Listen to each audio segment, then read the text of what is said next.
We should now be live. My live feed seems to be a little behind. No shock there. It's always a little behind. Can you folks see and hear me yet?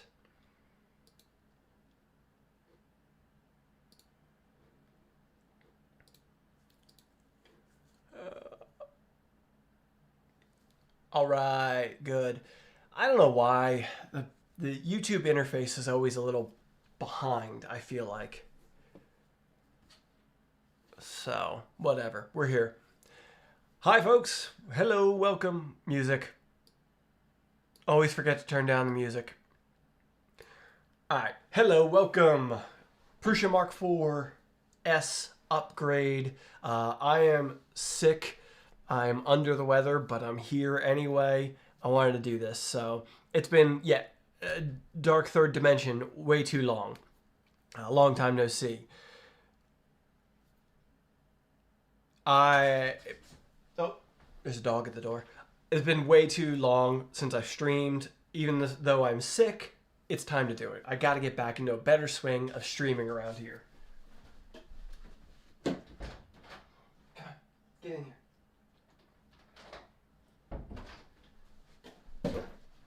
The dog had to come in. She doesn't want to be on camera at the second, but she had to come in. Tor, welcome, welcome. Anybody who's not at ERF, anybody who happens to be at ERF or 3D Printopia, I hope you're having a good time. If you're not, well, welcome to the stream. Obviously, I didn't make it. I should thank... Where's the screen? Screen's not on my machine because my machine lives in an enclosure, so the screen's mounted to the enclosure. Is that P? No, it's T. The other three-letter word. No Jean today. She's here. She's... She's just doing her own thing. She's here. Meow. Yeah, so the screen is mounted to the enclosure on my machine. So...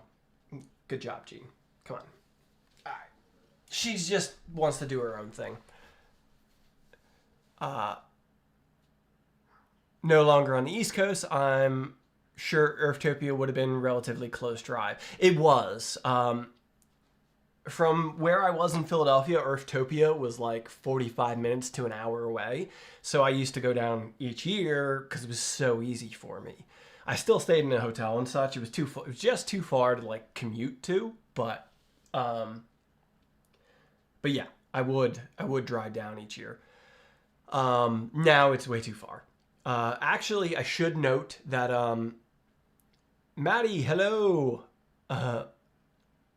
Piopoli, Piopoli, however you say it, Piopoli did offer to sponsor me and send me out for 3D Printopia. But when they offered, huge thanks to Mark, huge thanks to the folks at Piopoli for offering. Like, I didn't ask. They just out of nowhere were like, hey, are you going to be at 3D Printopia? And I said, I can't go. I can't afford it. And they were like, we'll send you out. And it was too late for me to do it. They were totally on board, ready to send me out. But Ruby is currently in Philadelphia tattooing right now. And so I had to be here to take care of the animals. So it was just bad timing. Since I had never planned to go there, she scheduled her trip over this time period. Just how it worked out. But thank you to Mark. Thank you to Piopoli for offering to send me. Okay, we're going to be working on the Mk4S upgrade here. Maker Viking, welcome in. Hello. We're going to be working on the Mk4S upgrade on my Mk4. Upgrading this thing to the newer high flow fan and nozzle setup. Excuse me. And I also noticed something else they upgraded about this that I hadn't heard anybody talk about yet that I am very, very happy they've upgraded. I technically don't need to do it on mine, but I will do it anyway just because it's part of the kit. So let's get to the instructions, take a look, and it'll tell you what I'm talking about. Instructions. Boop. Cool. So introduction, whatever. Of course, like Prusa always does, they've got this guide for this upgrade process. Love to see it. What they haven't talked about, what I haven't seen anybody mention, is the first step upgrading the Y-axis. So upgrading the Y-axis means upgrading the belt tensioner brackets. I didn't make a big deal about it when it happened to me, but I might as well mention it. I definitely talked about it on Twitter. If you don't follow me on Twitter, you could have seen the discussion there where Pooch, Off Earth 3D, and I all had a discussion about this. The Y-axis belt tensioner brackets on this machine failed on mine because they are printed in PETG on the original Mark IV. It seems like they went to PCCF for the Mark 4S. Good call. Because the belt tensioner brackets are mounted to the underside of the bed where it gets good and hot, they deformed. And the belts pulled out, or the belt, just a single belt. The belt pulled out. And the belt pulled out of the tensioners. I mean, like, just, you could tighten it. I was like, oh, my belt's out of adjustment. I readjusted it, put the belt back in. An hour later, the belt was out of it again. It just, whatever. Just the PETG could not hold up underneath the bed inside the enclosure on the Y-axis. So I replaced all the Y-axis components on this machine with ASA some months ago. So now the Mark 4S upgrades to PCCF on those parts. So my PETG belted Z parts are holding well. Is the Mark 4 tighter belt? Well, a fairly tight belt. You're running a fairly tight belt on the Y-axis because it's slinging the bed back and forth. You also have to think about that. Is slinging the bed back and forth. A belted Z, if you're running a belted Z, like an Avoron Zero or a Trident, that's heavy, but it's not rapidly moving. Every single Y-axis movement is pulling on the Y-axis belt. On a Z-axis, you're Z-hopping, and that could be a relatively quick motion, and you're Z moving. Neither one of which is going to be nearly as fast of a movement as Y-axis movement on this machine will be. So, and I run my machine in the enclosure, that's upping the temperature. You also have the fact that you only have this much space underneath the bed, inside of the enclosed space, heating up. So when I'm running the bed at, 110, 115 degrees for ASA and PC, then yeah, it's a lot of heat building up under the bed. Enclosed, yeah. Yeah, PETG parts do not last well in an enclosure. The rest of this machine is largely PETG, and I do have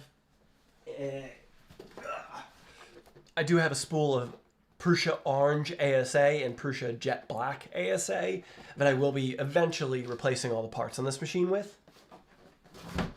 But for right now, we're just gonna assemble the kit. I'm not doing that right now. So. All right, let's get to actually working on this thing. Instructions. So we're working on these belt tensioner components. I need chat up here. Where's my chat? Tool. Where's chat? Chat. Oh, chat's over on another screen.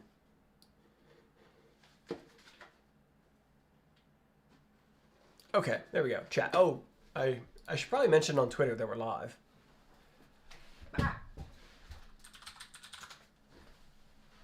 Oh, that's not Twitter. Pulling up my Wix website for you folks. Hey, Zachary 3D Prints won a positron at 3D Printopia. Cool. Alright, as I'm getting distracted by just, Twitter. Alright. Quote. Live now. Paste the link. Boop. And we can actually...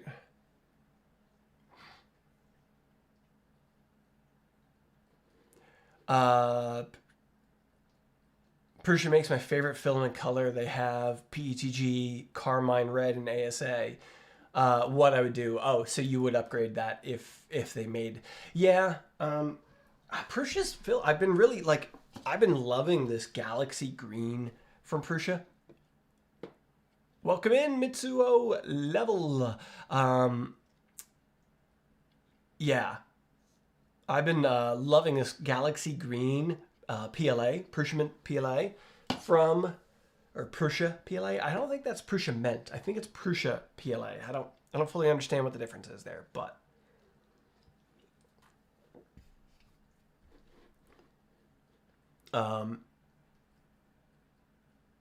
dude, this let's switch cameras. The color on this camera is meh, but seriously, this color is gorgeous. It's absolutely beautiful. This is Gregor the Gargoyle. You can find a link in the description of this stream to Gregor the Gargoyle. This is one of my premium STLs we recently released in my Fabled Creature series. So yeah.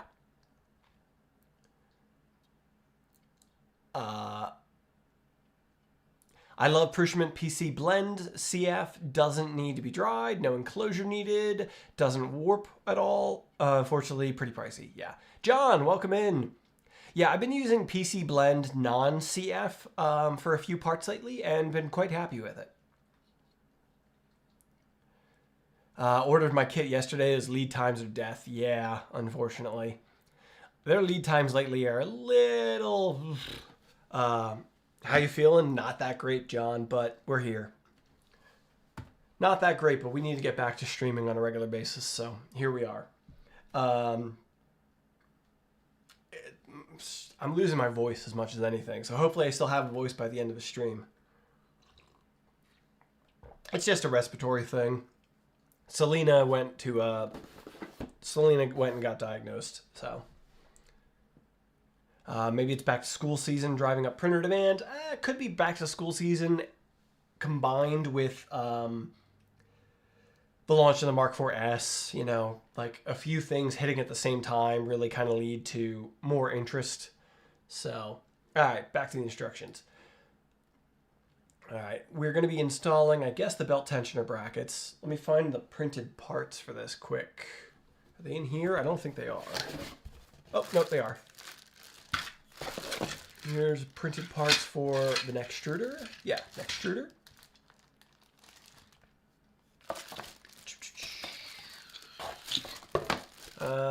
Here's our belt tensioner brackets. There we go. Belt tensioner brackets.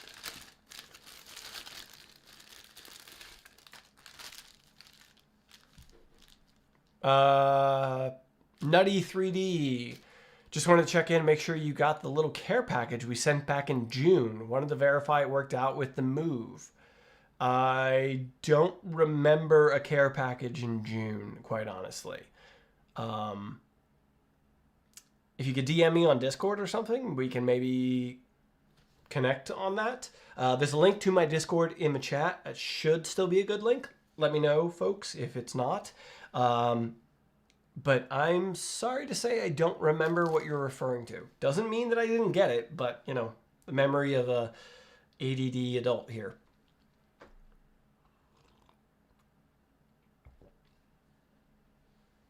Love the sculpts you're making, by the way. Got anything on the Thangs leaderboard this week? Nothing on the leaderboard. My new sculpts have been, like, really slow going. Folks aren't used to seeing premium models from me on Thangs, so I don't have many Thangs members. So I don't get a lot of downloads, so I don't get a lot of makes. It's kind of a self-fulfilling thing. I had a chat with Thangs about it.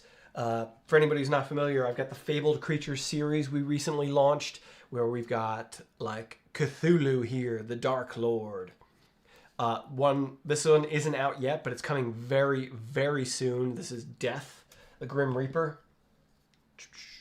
The Grim Reaper is the next release.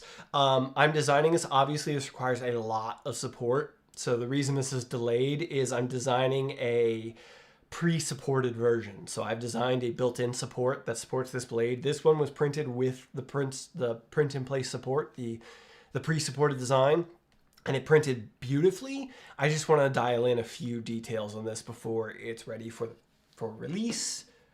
Mothman is also out now. We got Mothman out now. Gregor the Gargoyle, Mothman, Cthulhu. Grim Reaper is coming yet this week, and I might as well tell you folks you're here. The next release after that is a werewolf statue. The next release is a werewolf kind of in a crouched, howling position, reaching up to the stars, the moon. So that's next release that's coming in probably week 1, week 2 of October. Is it you or the wife who designs these? Me, sort of. I'm working with a design team. These are a team collaboration. So I've hired a design team for the sculpting. Sculpting has always been out of my reach, and I've wanted to learn it for so long. And I just have never had the time. Making videos, doing streams, there's no time for me to learn sculpting in there. Funny enough, I say that. So since I hired designers and started working with them, and so I art direct, I create the concept, I do some concept art for them, I provide them the concept art, some reference materials, and then we collaborate on, they do the main sculpt, and then I give tips on, okay, here's things that are not very 3D printable. I want my designs to be as 3D printable as they can be. Like, Cthulhu is support free. We had to work back and forth quite a bit to get it support free, but it is support free. So my goal is always as minimal support as I can with my designs, and these are definitely a different realm where you're going to have support sometimes, but we still aim for as little support as possible. So I work with them, but then like Mothman, I actually did a lot of the sculpting on Mothman because they did a great job. My designer did a great job with Mothman, but there's just enough details about it that like I didn't want to go through like a dozen revisions with them trying to get it nailed in. So I sat down with Nomad Sculpt and I finished this design, and I had a blast doing it. And so like the Grim Reaper, I'm doing a bunch of sculpting on now too. So like it's I hired designers because I had no time for sculpting, and then it's made me take time to learn sculpting, which is just fun. But I found it hard to juggle sculpting, creating content, marketing material. Absolutely. I just don't have enough time for all of it. So totally, yeah. So I just got over myself. Like for the longest time, I was like, I can't hire designers. I want it to be me, me, me. And I finally just got over it. I hired designers, and I'm so happy that I did.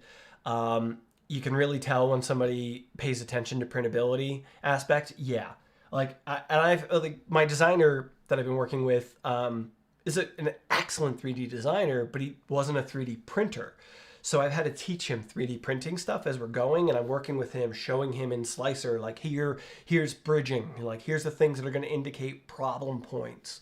So like he's learning as we're going design after design, he's learning, and we're having less revisions each time, and it's just going beautifully. So,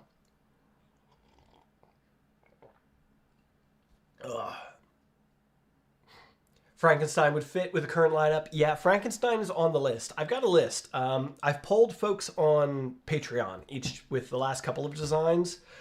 I polled folks on Patreon and asked what they wanted to see.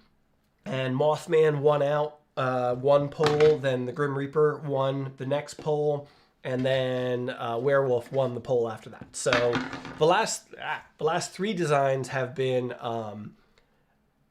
guided by what folks on Patreon have wanted to see. So, okay, what comes in the kit? What comes in the Prusa kit? I mean, you get new printed parts. So, new printed parts for the upgraded fan. You get... Oh, I gotta cut this open. It's the Mark IV upgrade kit is very basic, but it doesn't need to be much. Hurt your back, Nora. That sucks. My back, yesterday, I pulled something in my back, so that's kind of part of why we're doing this. I've been working on the studio downstairs, the garage. It is the studio. And I pulled something on my back yesterday doing it, so I feel you on that. Get some rest. Rest it up. I can recommend a great yoga channel on YouTube if you like. It comes with a new part cooling fan. Boop. little, I think this is what a 40-20 looks like. Maybe a 50-30. I can't quite tell, but it's chunky. Oh, here, I got a freaking, that's a 20. Yeah, it's a 40-20. Yeah, 40-20. So a 40-20 part cooling fan for upgraded part cooling. A new ESP board for connectivity. So it gets a connectivity upgrade with the NFC and better Wi-Fi capability. So this is a new Wi-Fi module that goes into the machine. And oh, here's the NFC set. So NFC components for you can tap your phone to the machine and connect to it better. A silicone sock and the new 0.4 millimeter high flow. Is that a high flow? Is that actually a high flow? It's got the Bondtech logo on it. I guess it is. I'm not used. This is weird. Huh. You're not going to be able to pick this up on camera. I don't have a macro lens, but this is different than the E3D nozzles. Huh. Interesting. High flow nozzle, yeah. So this is the 0.4 high flow nozzle. E3D sent me the 0.6, 0.8 high flow nozzles for the XL and for the Mark IV. And they have a larger hex area on them than this does. So I wonder if this is just what the 0.4 has or if Prusa actually has a different one. E3D didn't send me any of the 0.4 millimeter nozzles, so I don't have that to compare. I guess they aren't changing the belts. The belts stay the same, but the y-axis gets new belt clamps. So you get PCCF belt clamps. Oh, I'm sorry. There is an LCD screen upgrade. Yes. Sorry, I forgot about that. There is a injection molded screen mount and bezel. I'm not installing this, but there is a LCD injection molded bezel.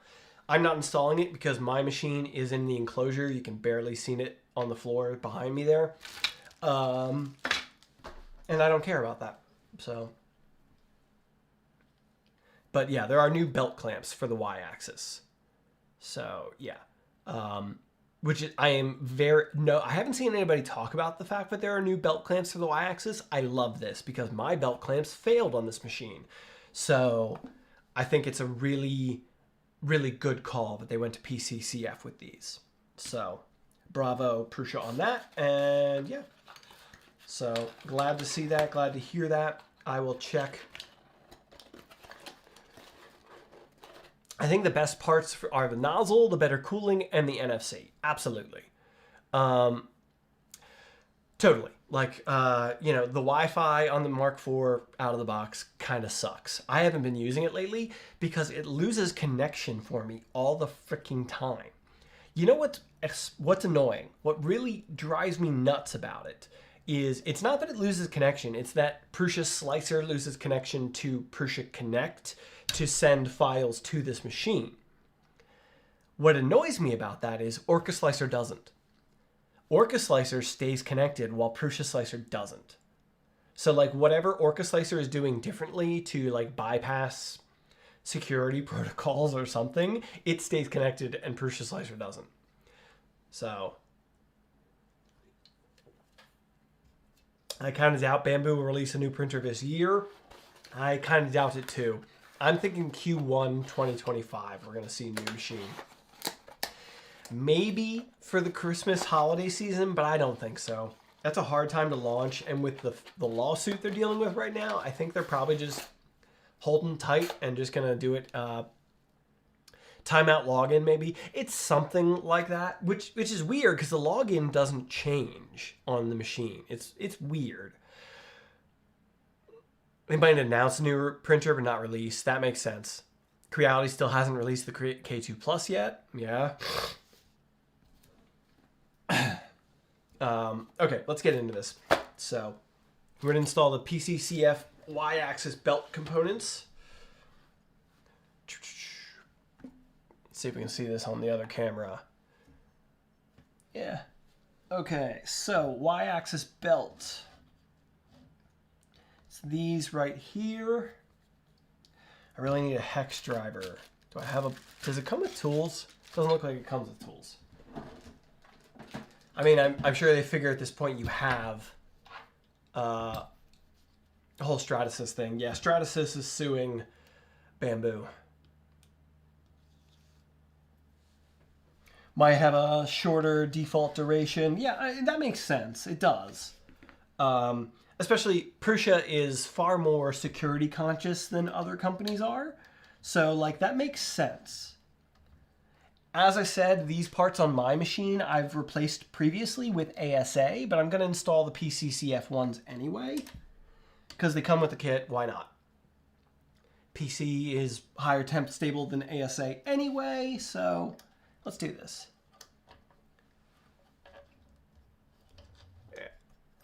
Ah. Sorry for the coughing, I am sick. So...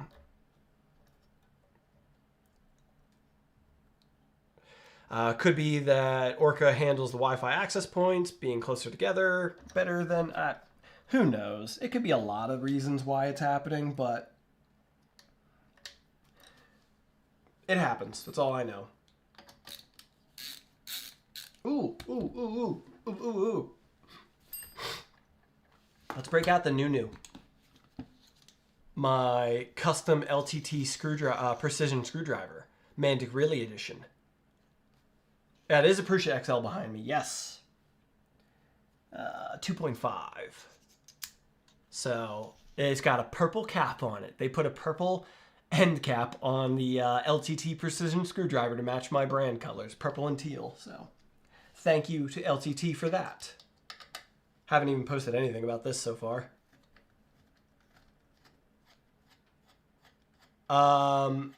Is the idea here to unbox the Mk4S after the upgrade of the Mk4 to the Mk4S? I mean, that's kind of where my idea was. I don't know. I wanted to see how long this took before I decided whether we were going to do the upgrade, God, that's smooth. That's smooth. That's a real smooth screwdriver. I'll give him that. I just wanted to see how this would go before I decided whether or not to unbox the Mk4S. For anybody who's not familiar, if you didn't look in the description, I do have a Mk4S here as well. A whole complete one. Come on. The belt's in the way. I'm going to use this ball hex. Also can't really see.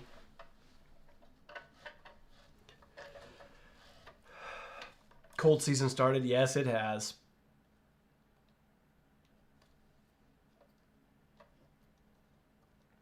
One way to figure it out would be to launch Prusa Slicer with source code in debug mode and check the logs. Yeah, that's over my head. That's over my head. I only know enough dev stuff to be dangerous. And that's beyond me. Okay. There's two little screws that hold the belts in to these clamps. As I said, I did upgrade these with ASA a while ago, but, you know.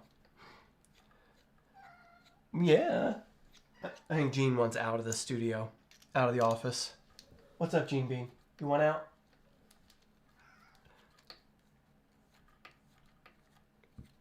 Come on.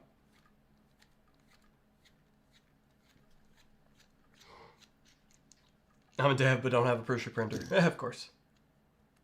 Whew. Yeah, even these ASA clamps are like better. Like holding the belt. They're holding the belt solid now with the belt lock screws out.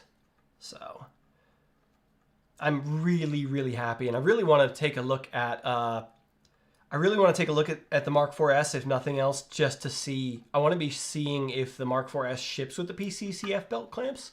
If it does, bravo, Prusa. I think that was the weakest part of the Mk4, and I'm really happy to see that they have changed that.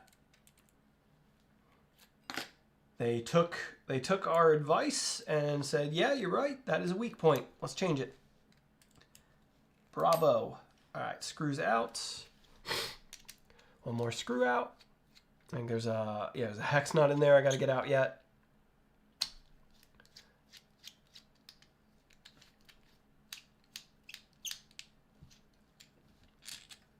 All right, how to get that hex nut out?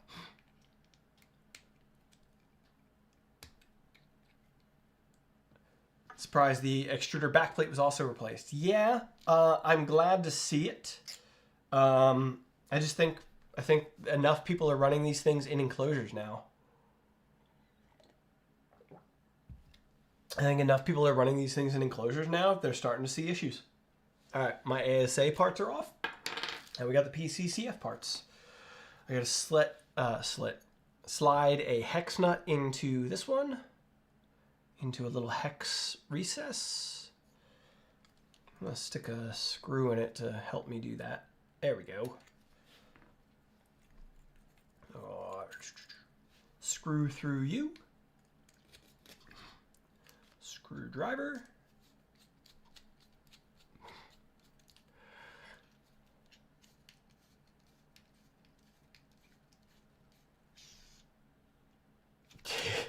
The bearing on the back of this spins so good that I accidentally just bumped it across my hand, and you can hear that. Okay. Now screw in through here just so I can get the screw started in this mount. That one slides, so it's a little easier to do in position. Okay, now the belts go into these clamps. These go like this. So this is the back one. Line up a teeth with the teeth in the print. Teeth. Ooh, that slipped in nicely. I'll put a screw in here. Sudden urge to print a life-size Mothman. Were you looking at my video release schedule? Hint, hint, hint. I really, part of why I'm doing a stream today is because I want to get back in the swing of doing streams, so I figured this was an easy one to get out of the way. But I really, really, really need to build the Rat Rig V-Core. Hey, Carrie's in the house. Welcome, Carrie. I really need to build the Rat Rig V-Core 500. Because I've got some big print ideas for this Halloween season. So hopefully yet this week we will start building the V-Core 500. It's in the studio, it's waiting to get built. Belt going into the second clamp here. Use a screwdriver to push it down in there. And we're gonna see some big stuff happen. I'm not doing Mothman. I can tell you that. Well, you know what? Screw it. I always give stream inside. I always give stream inside insight. I'm going to be printing Cthulhu human size, not Cthulhu size, because there ain't enough filament in the world for that. But I am going to be printing probably a 6-foot tall Cthulhu for a video. So, yeah. Your channel finally convinced me to build a Voron 350 LDO kit. I almost hate you for it, but it's printing nicely. Love to hear it. Oh God, Mothman is 7 foot tall. Yes, Mothman is like 7-8 foot tall in real life. I'm gonna print Cthulhu my size. I'm 6 foot tall, so I want Cthulhu to be my size. I haven't decided if that's base, because there is the base that comes with each of the Fabled Creatures designs. I haven't decided if that's with the base or without the base. Yet to be determined. Why is my thumb purple? Weird. But I haven't decided that yet. But we're going to do that. That's an upcoming video on Mandic Really. Without is my vote. Without the base, you can move it easier. True, true. What about 2 Gregors at the entrance to the driveway? I do intend to do a big Gregor as well, but I think I'm probably going to do Gregor one piece because I'm going to use Luban for Cthulhu, so I can do it in a bunch of pieces and print it on a bunch of printers because it would take way too, whatever. So I'm going to use Luban and like Uncle Jesse did with his Magneto, cut it into a bunch of pieces, glue it together, paint it and all that. What will your neighbors think? Honestly, my neighborhood has been surprisingly spooky. Most of my neighborhood is already decorated for Halloween. So I'm thinking we're just going to fit right in. Not most. Like there's quite a few decorated houses in our neighborhood. So I'm hoping we'll actually get kids for Halloween this year. But I am planning to print Gregor probably as big as the XL can do, and probably also as big as the Rat Rig 500 can do in one piece. You don't have an Orange Storm Giga. I do not. I'm going to split it apart. I have a Rat Rig VCore 4 500 we're going to be building, but can I share the model for Cthulhu? Cthulhu is linked in the description of this stream. It's available for download right now. It is a premium model, so it's not free, but the model for Cthulhu is already available. It's linked in the description of this stream. But if you sign up on Patreon or YouTube memberships here on, if you're a YouTube member on the $5 and above tier, a Patreon member on the $5 and above tier, you get access to those models. Abominable Snowman for Christmas. I'm thinking a Sasquatch because we live in Oregon now, and like Bigfoot is a big thing here. So sometime yet this year or spring of next year, I think we're going to do a Sasquatch. And then maybe leave the Sasquatch up year round and decorate it, like put a Santa hat on it for Halloween, yeah, for Christmas. Okay.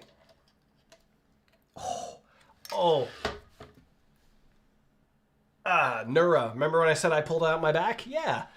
Trying to snake around the side of this frame is not, it's not happy right now. Wow. Let's switch camera angles. Camera angles, adjust focus. I know, Gene Bean. I will let you out in a second.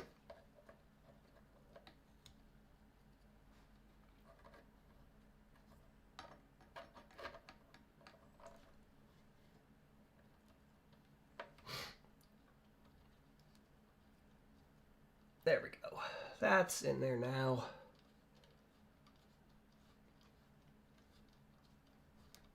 Come on, tighten. There we go. Need to stretch more. Yeah. Why I'm not building the NG. Yeah. I feel you. Hit print different hats for Sasquatch. Yeah.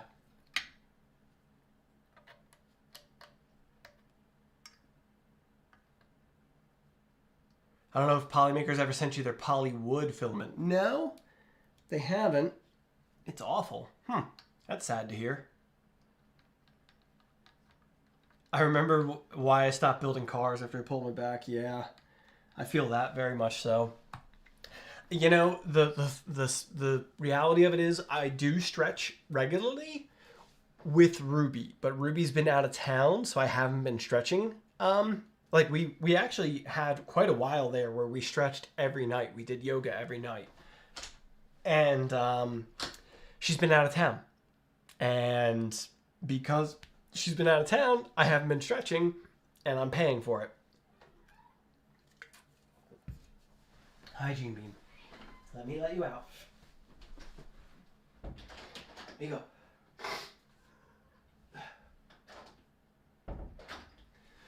go. Gene had other things to do today. Okay, now we got the belt tensioner ready to go in here. Or the belt's ready to be tensioned, I should say. Yoga is great for those of us getting older or less young. Yes.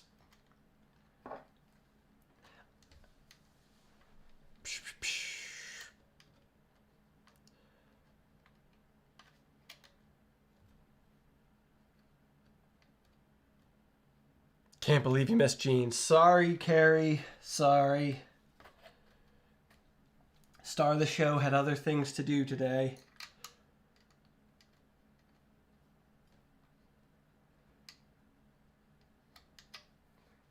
Stretch you must.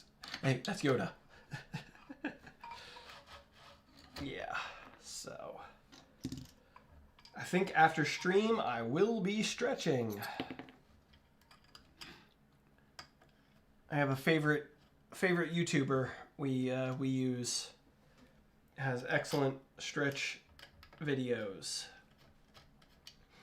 I'm gonna go do one of those, I think.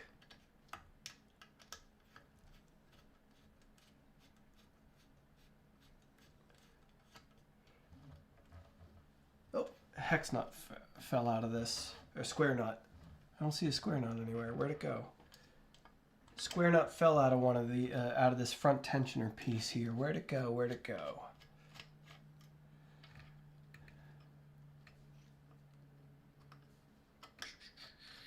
Where did it go? Uh-oh.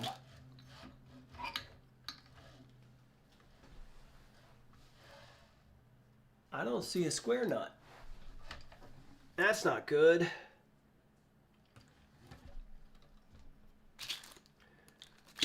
I don't see a square nut. Nope. Found it. Haha, it was on the floor. All right, there we go. Get chat pulled back up here. Okay, now we can put this in here. Magnet on this LTT precision screwdriver is pretty darn good. It grabbed that hex wrench. I didn't want it to. I kind of like the extra long bits on this.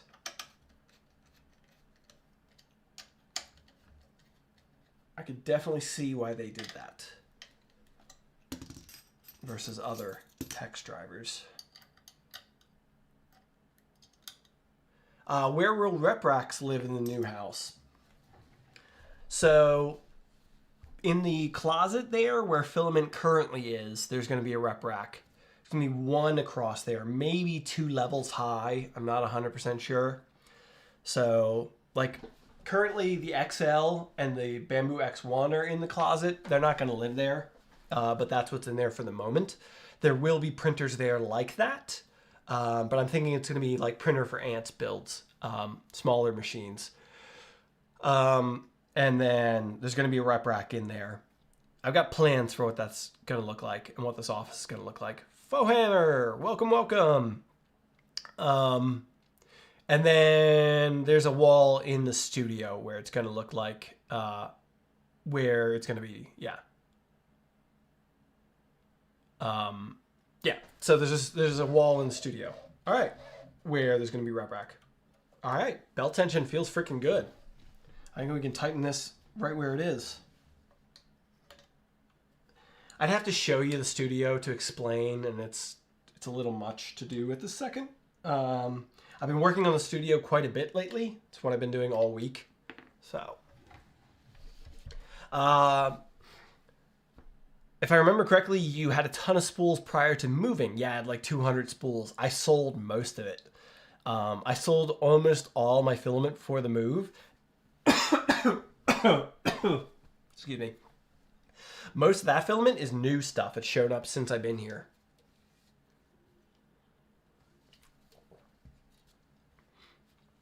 Just got my first Prusa printer this week. Mk4S. Yeah, I love it. Get it. I get it. Studio reveal next week. Maybe. I've been working on a video. I don't know how the video is coming together, especially with being sick. It's been like kind of all over the place. So I kind of got to get into the edit and see how it looks before I decide whether or not the video is coming at all. The studio is nowhere near done, but it's getting to a point where I should be streaming from the studio yet this week. That's been my main goal, is just to get to a point where I could stream from the studio so I could work on the rat rig build and finish the LDO Milo build.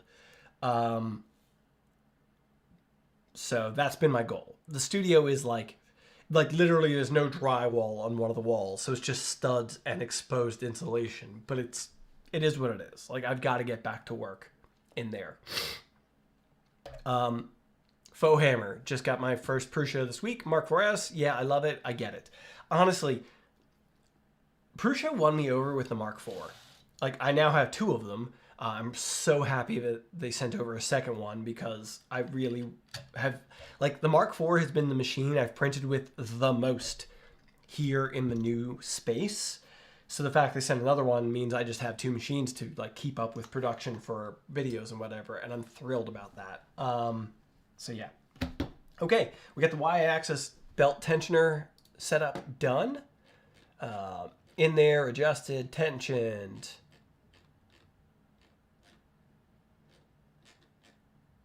Yeah. At least Oregon doesn't get as cold, yeah. Is the Rat Rig a complete build series? Yes.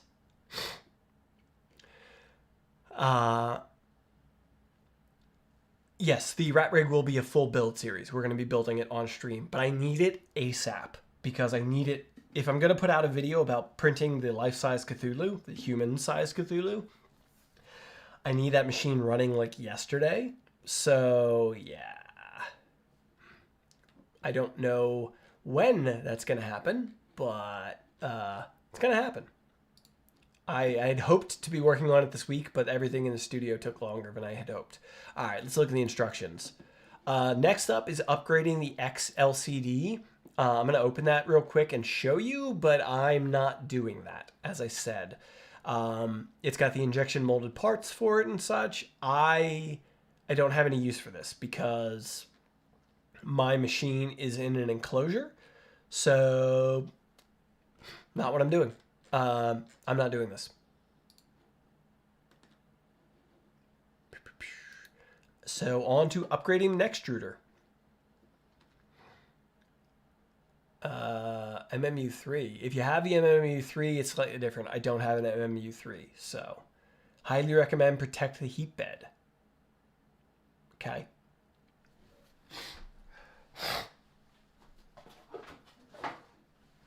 Will the Rat Rig be the hybrid Core XY? Yes, it will. Yes, we are building the Rat Rig with the hybrid Core XY. Yes.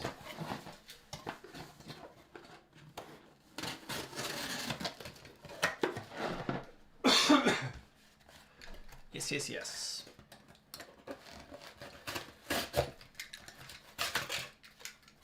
Here's my bed protector. Cardboard from the box. Will I be at Smurf? Yes, I will. I will be at Smurf.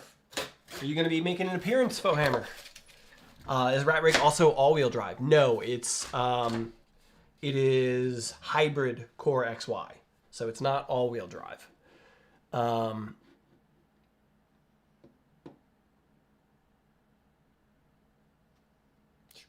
just looking at some of the instructions here.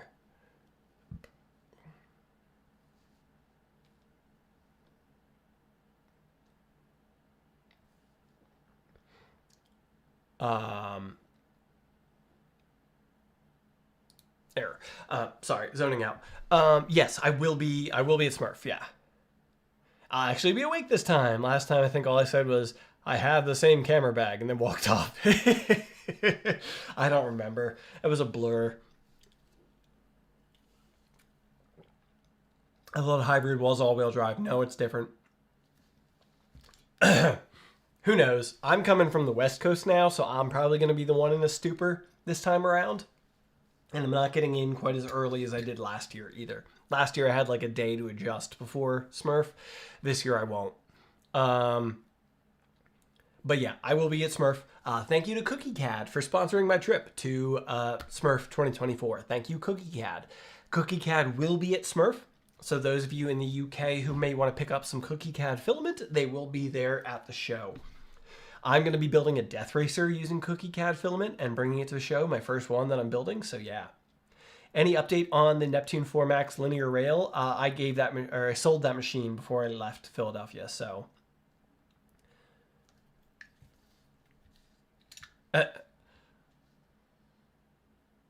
They listed you on the people appearing and you totally forgot about it. Love it.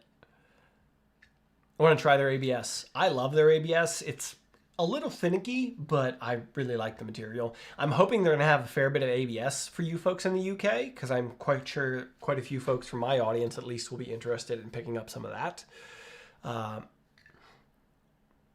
Best looking material on the market. Honestly, it's gorgeous stuff. It really is. So I'm really looking forward to building a... Nuno, welcome! Really looking forward to building a whole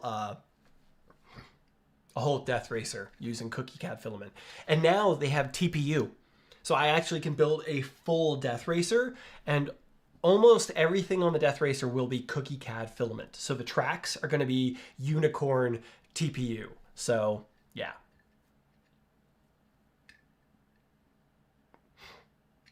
Thing I need is PLA Gloop. Don't know where to get it from. I don't know if Andrew's going to be there this year, unfortunately. Unfortunately, I don't know if he's going to make it. He had like a bad reaction the last time he flew, and he's really worried about flying to England. So yeah. Okay, on to the Nextruder upgrade we're doing here. We got to pull off this cover on the top. And we have to, from the right side of the Nextruder, release the, this 10 millimeter, or this M3 10 millimeter screw.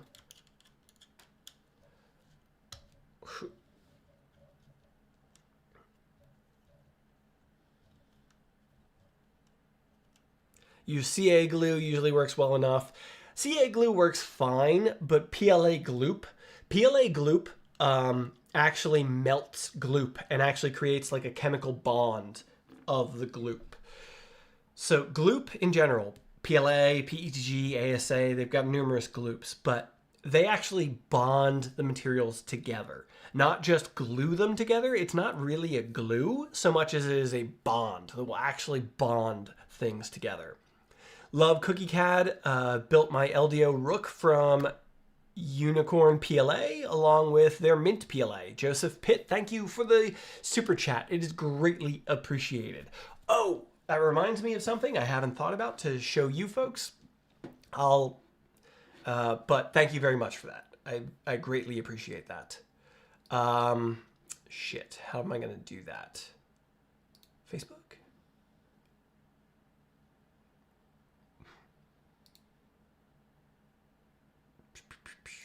Let's go to my page. Screen share. My screen here.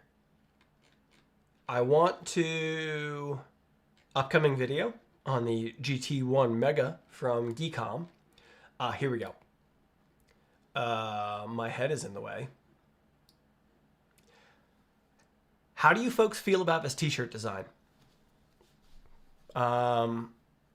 And I've asked this numerous places at this point, but I might as well put it out here again.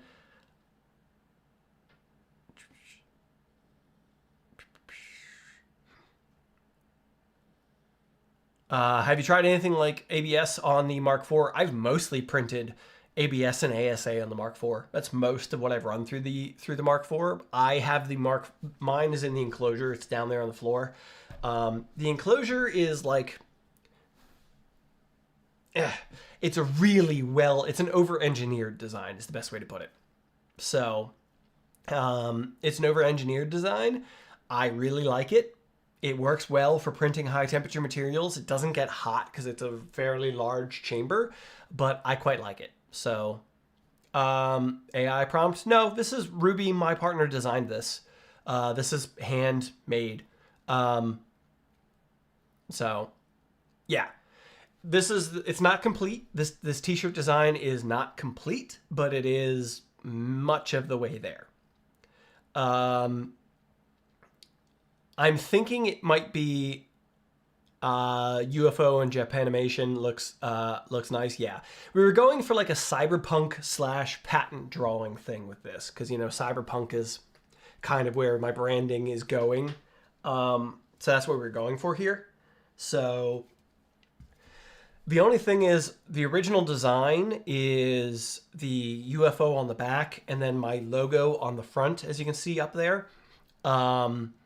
And I'm thinking we might just go to the whole thing on the front. What do you folks think? Do you think the front should be just the design, nothing on the back? It'll be cheaper to print it that way. Oh, I didn't even realize it. This shirt that I'm wearing is kind of along the lines of what we're looking at here, like this line drawing of a Game Boy. Yeah, I'm thinking maybe one-sided. It'll be cheaper. It'll make the design cheaper to print because it's not two-sided. And it'll put the design on the front, which I know a lot of people like. I like. When I'm on camera, you folks generally only see the front side of my shirt, so it does make sense. I personally like the big on the back and the logo on the front. I like it that way too. I don't know. It means that the shirt's going to be more expensive.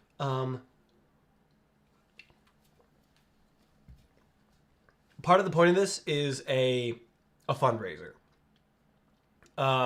So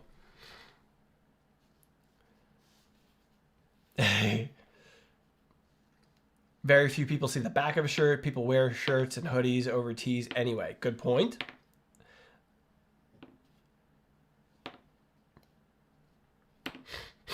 I got design on the front.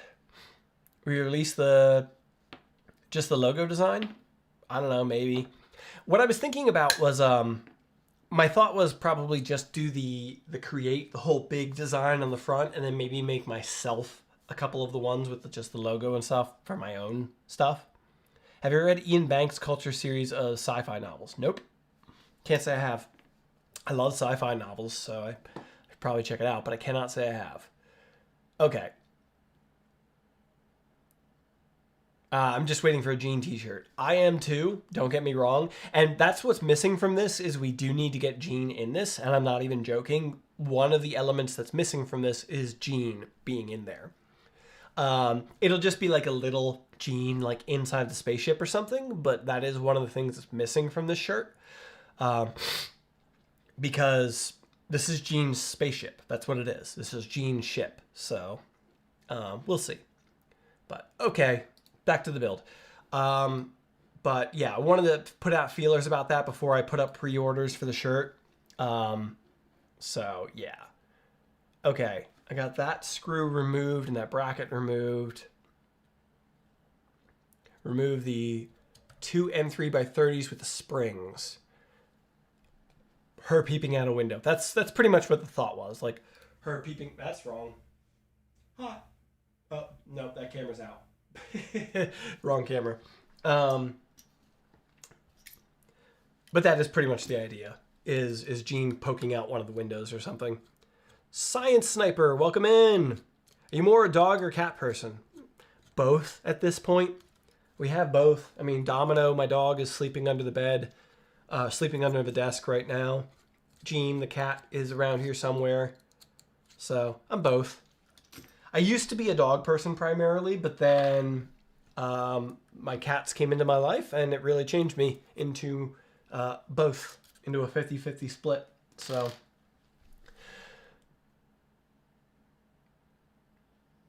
I've been here 20 minutes and tightened 2 screws. This is why I can't do stuff live. I know. It takes so much longer to do things live, but I actually get more stuff done when I stream it, because otherwise, like, this Mark IV upgrade kit has been here for a week now, and I have had no time for it because I'm like, oh, I've got to work on getting a studio set up. So I actually get more done on stream despite how long stuff takes on stream. It's dumb, but for the studio build out fund, thank you very much for the super chat, Alan Kilgore. It is so appreciated. Where I was going with that is the t-shirt design. Thank you. You kind of reminded me there.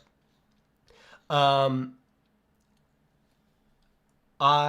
t-shirt design is error.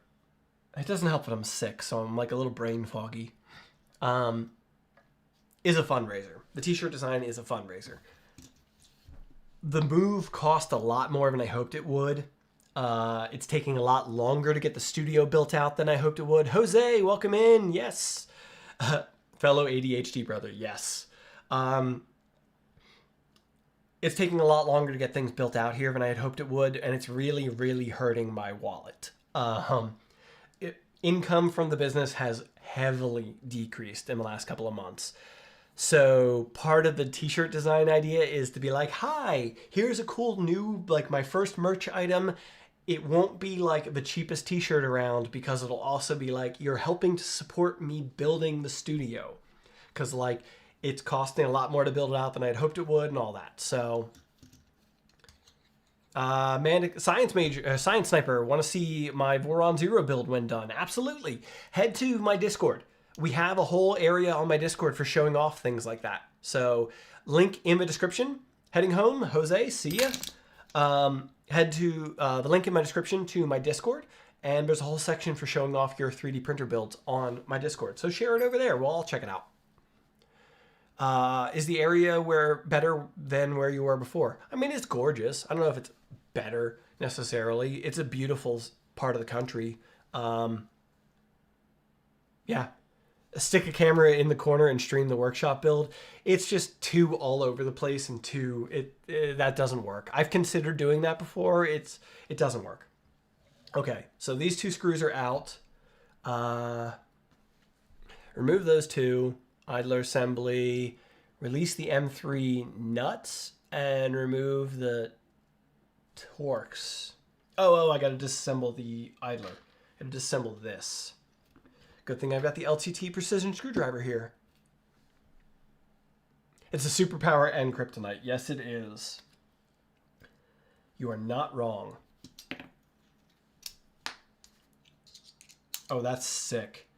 The LTT precision screwdriver kit, this side is magnetic. So like it holds your screws and stuff in position.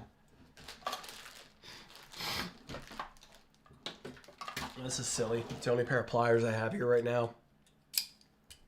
Why did I make another channel? Because I want to focus Mandic Really, the main channel, more on projects. I want to focus more on doing projects on the main channel and more on the tech side of 3D printing here on Mandic Labs.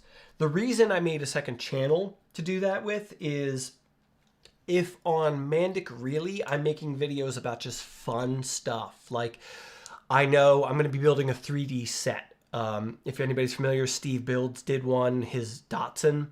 The 3D printed RC car that he built. I'm going to be doing a video about one of those real soon. I'm going to be building a 3D printed RC car. And I feel like that's a video that has mass appeal where a lot of people might find that interesting. Oh, you can build a RC car with 3D printing. So one week I do a video about building a 3D printed RC car. Well, then the next week I do a video about the intricacies and the technology of an extruder for 3D printing, you know? And it gets really in-depth and into the weeds of the tech side of 3D printing. I feel like the person who's interested in the RC car is going to see the next video being this deep tech deep dive and be like, what is this? Why do I care about this? And maybe they would eventually care about that, but it's probably a turnoff for them if they're only just getting into 3D printing. So I want Mandic Really to be projects. I want Mandic Really to be where we have fun with 3D printing. We use it to make stuff. Mandic Labs is where we actually play with 3D printers and the tech side of things. So I'm trying to segment it so like if you're interested in the tech, here we are, Mandic Labs. If you're interested in just making stuff, then it's, you know, you got whatever option. Where's your Discord? Okay, let me grab a link. I'll drop it in chat. Why is Discord not opening? Oh, it is. It's just taking a while. Hello. Discord's being weird. There it is.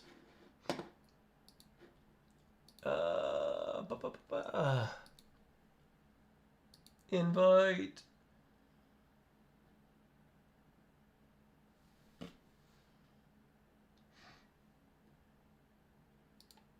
All right, I'm going to drop it in chat. Missed you. Thank you. Happy to be here. All right, Discord link is dropped in chat. I'll pin it in a second here. Pinned.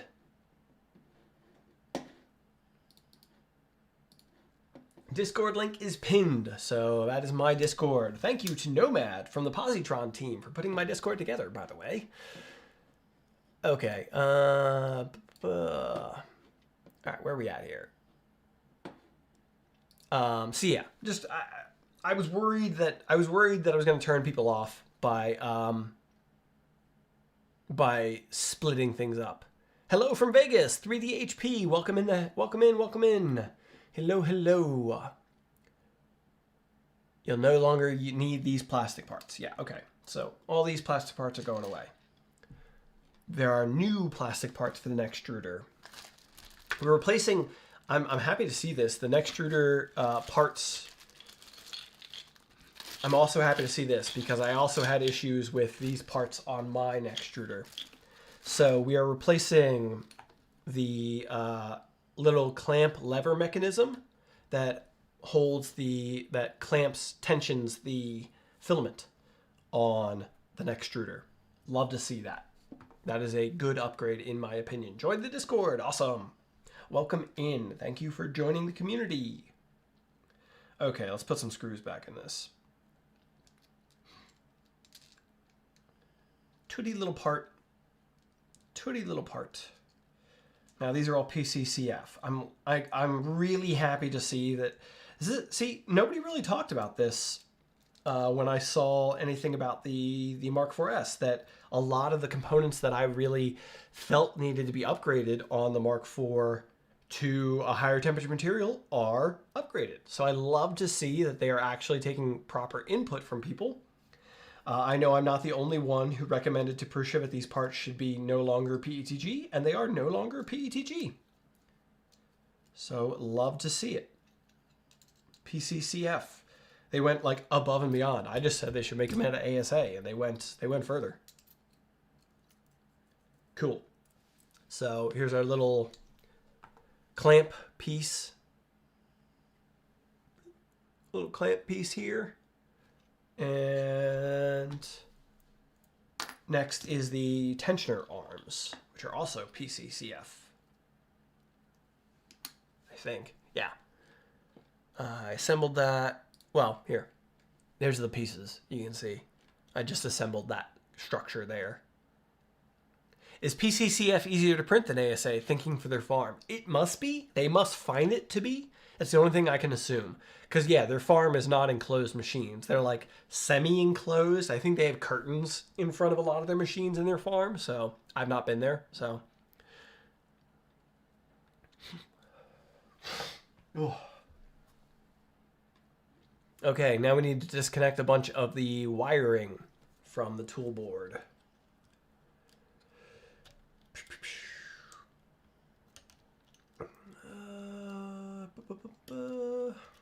A lot of the wiring.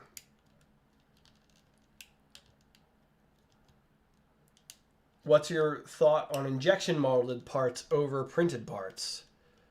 Maybe that's why lead times suck. Yeah, maybe they're having a little more of a print failure. Maybe. Honestly, I'm not a huge fan of the fact that they went to some more injection molded parts. I wish they hadn't, personally.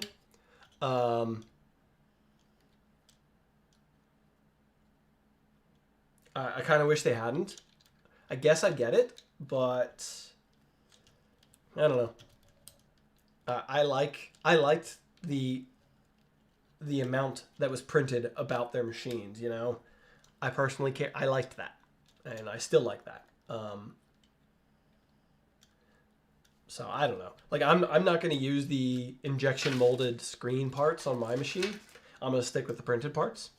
Yeah. What's injection molded besides the screen? It's just the screen, to my knowledge.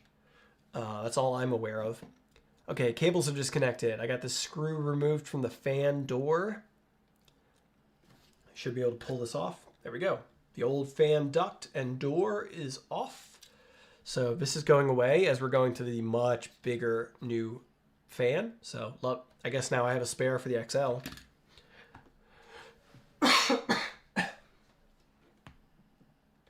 Now I got to remove this fan.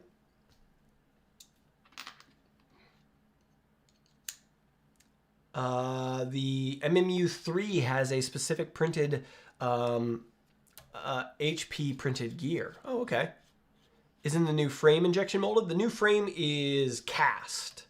The frame is cast aluminum. Scotty Dog coming in with a super chat. The completion of a studio a little closer. Thank you so much for that. I appreciate the heck out of that. So let's celebrate the first super chat on live stream. YouTube, catch up. This is the third super chat. Thank you so much for that. I really appreciate it. Thank you. But yeah, just YouTube's commenting here being weird. Do you think XLS is coming soon? I don't. I don't really foresee that. I think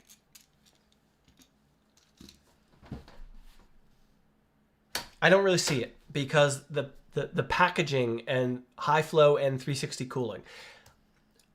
I could see high flow nozzles coming, but not 360 cooling. The constraints of the tool changer are so tight that I don't really see them fitting a bigger cooling fan on the XL. High flow nozzles, no problem. They already have high flow nozzle profiles. So if you go in Prusa Slicer, you can already install a high flow nozzle into the XL, and they already have print profiles ready to go for that. Prusa is the best company when it comes to print profiles, bar none. Bamboo can't touch them when it comes to print profiles. Prusa has nailed that, and every other company is failing by not copying what they do. I have told numerous companies, just look at what Prusa is doing and copy it. That's it. And they can't figure it out.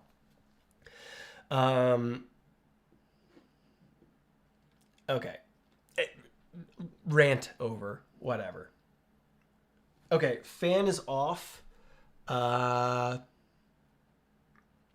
the hot end assembly.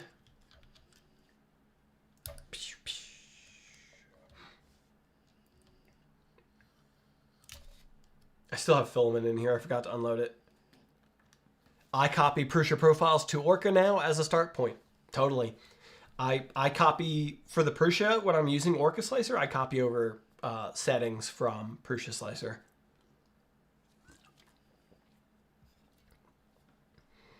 From the video they did, it sounds like they're only doing injection molded parts for parts they feel are perfected. Okay, that makes sense. Not having to iterate on things. Totally. I get that. Bamboo have improved since last year for the profiles, but they still need refinement. I find for nozzle sizes is the biggest thing. Like Prusa has like 4 nozzle sizes for every freaking, for each machine, whatever, and different, they have a speed profile, a structural profile, like a detail profile, like various profiles within those, and Prusa, or Bamboo just doesn't. They have some of that, but not a lot. Bamboo is number 2, like in the profile game. In the print profile game from manufacturers, I say it's Prusa, Bamboo. But then everybody else behind that is like miles behind. Like every machine ships with a 0.2 millimeter profile, and that's it. And even that, in my experience, isn't well tuned. Prusa profiles get you a clean print with no tuning. Totally. Especially if you're using their filament. Done. And that's part of why I've been running this machine a lot since I moved is, one, I haven't had time and space to unbox my other machines yet. Soon. TM. But also because I can just hit print and go on this machine. And it's really, really nice. Removing a next carrier. Okay, loosen the 3 M3 screws because we're going to be removing the Nextruder assembly, I believe.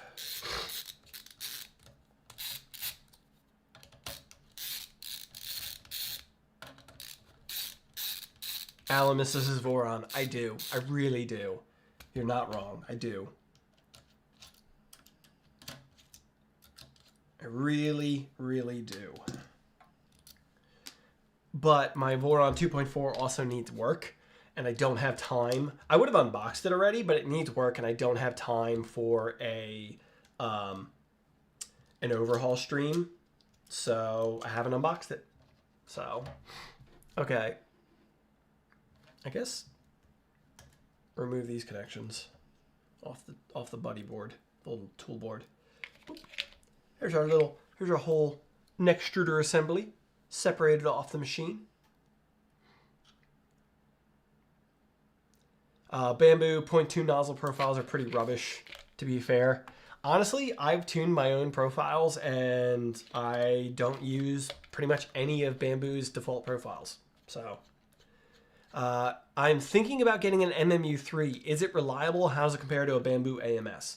I have no personal experience with one. I cannot say. That said, everybody I've talked to who has one is quite happy with it. I really wish they would have sent me an MMU3 so I could have experience with it, but, you know, I have an XL, so that's what I want to print with multicolor anyway. I'm really tempted now that I have another the main reason I haven't done an MMU3 yet is because this machine lives in an enclosure, and I didn't feel like dealing with the MMU3 inside of the enclosure. But I have a whole nother Mark IV now, a Mark IV-S without an enclosure, but I'm gonna run open and just leave it open. So I might put an MMU3 on that one. I really want to play with it because I've heard good things. So we'll see. Okay, we got to disassemble this to replace it. Gets a new cover. Gets a new gearbox cover that actually says Mark IV-S. I think this needs to come off. I think I gotta, I gotta unscrew this. Tooty little hacks.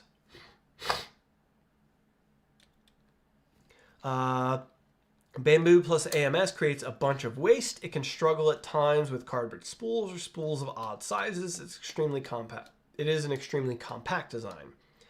I was looking at getting a Cheaty 4 Plus, just not sure. Again, I have no experience with that either. They were supposed to send me one and it hasn't shown up yet. And then they released it. I was kind of annoyed by that.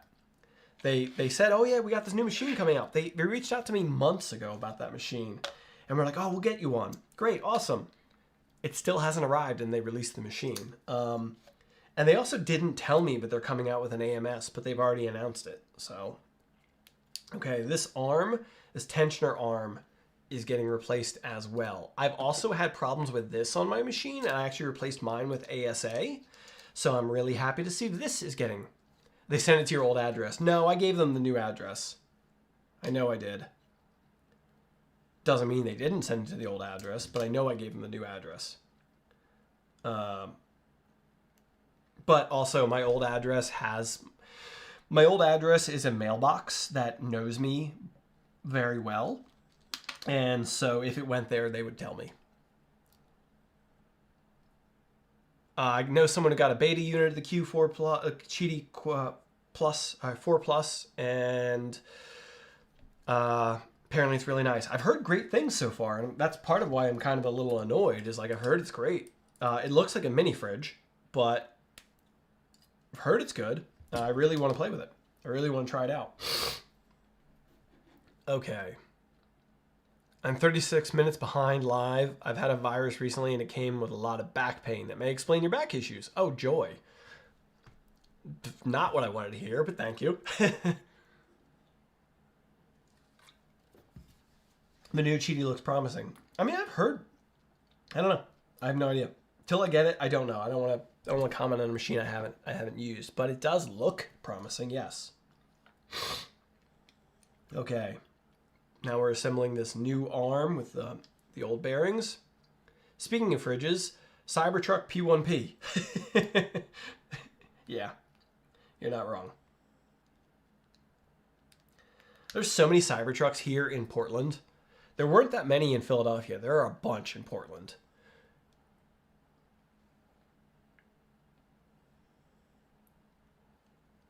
A mini fridge that poops perfect printed parts. Unintended alliteration. Yeah.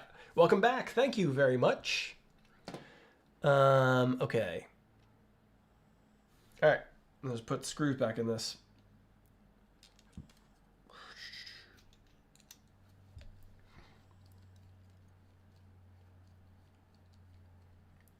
Agreed. Saving up gift cards. I win on Thangs for either that or the SV08. If I had to choose between the two, purely based on, I've had the SV08 and I liked it. The SV08 was fine. Based off what I'm seeing, I think I would go with the Cheaty personally. But I don't have one yet, so I'm just like based off of what I see. Who knows? But those Thangs gift cards are so nice. I've built a couple of things based off those. That was my Cookie CAD V0 extruder cover. Oh yeah, the extruder cover is injection molded. You're right. The extruder cover is injection molded now. You can see the like the inside injection molded there. Okay, that's injection molded now too. So, okay. Well, I am going to be using the Mark 4S cover. So I thought I wasn't going to be using any of these, but I will. Oh. Why is there... okay. They're showing an old version that didn't have... it was a different design. Whatever. Okay. Let's put this tensioner arm back in here.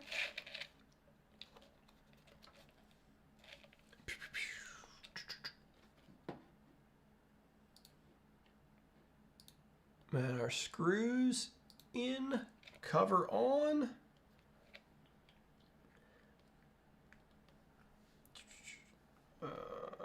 Screws. Oh, wait, I gotta put this freaking screw back in. Duh, put this back in. Peter, welcome in. Is that an LTT precision screwdriver set? It is. It is. It is a custom one. It's a... you can't see it there. It's such tiny script. Even in person, it's tiny, but they laser etched it with my name. It says Mandic Really across there, and then it's got a purple spin cap on the back to match my brand. Opinion, so far, freaking great. So far, freaking great. It feels a little nicer than my iFixit one. I love that now the screws are stainless in this kit, so it's not working so well, but the top of this cover on the inside of the box is the tray side is magnetic, so like it's holding on to anything that can be magnetized. Loving that. So far so good. I quite like it so far. I like that the bits are a little longer than the iFixit ones for getting down into spots. I've had trouble with that on my iFixit ones from time to time. Bit the bullet on the LTT big screwdriver. Yep. I have to say it's better in the Mega Pro it was based on. Honestly, yeah, like a lot of people are like, oh, it's just a Mega Pro. I'm like, it's not. It's just not.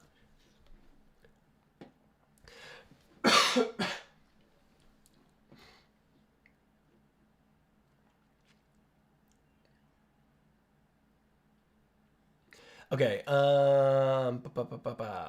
back to where I was here in the instructions. Yeah, so far I'm quite liking the LTT screwdriver, the precision screwdriver. So far, so good. All right. I think I hear Jean yelling outside the door again. She just yelled to get out. Where did I put the screws for this? Oh, they're still in the cover. Where's the other cover? It's right here. Oh, I also forgot the... Do I need the... There's like a... Bet you can't get the screwdriver to land like that again. I bet you're right. It fell like right into one of these little pocket holes. Oh, I probably could. It actually magnetized to one of the nut drivers, I realized. That's what happened. It fell in and magnetized to one of the nut drivers. Peter Ritchie, welcome to being a lab assistant. Thank you for becoming a member. Appreciate the support. Yeah, does this get the... No, it doesn't show anything about getting the cover, like Teflon piece. I guess they don't need it on this one. Thank you for becoming a channel member. It is greatly appreciated. Channel memberships are open and they do help support the channel. If you join up as a lab assistant or higher, you actually get access to the 3D models as well of Cthulhu and all of the designs I've been releasing as of late. So if you jump up to a lab assistant, you will get access to those. They are distributed through Discord. But yes. Woo. Oh, gifted memberships as well. Thank you, Peter Ritchie, for that. Nurse Kate Design, Dave Dunbar, Nigel Bassett, Chris Walker, and Bearded FXT have become channel members. Thank you to, wow, to you folks for getting lucky and getting a channel membership, but thank you to Peter for gifting those channel memberships. Where do I get more money, Patreon or YouTube? Patreon, I think.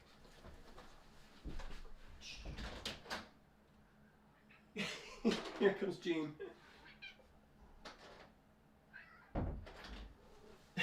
She came running when she heard the door open. I think Patreon is where more money actually gets into my pocket. Like, I don't care. Sign up wherever you're going to sign up. I appreciate the support. I'm not, it's like percentages differences.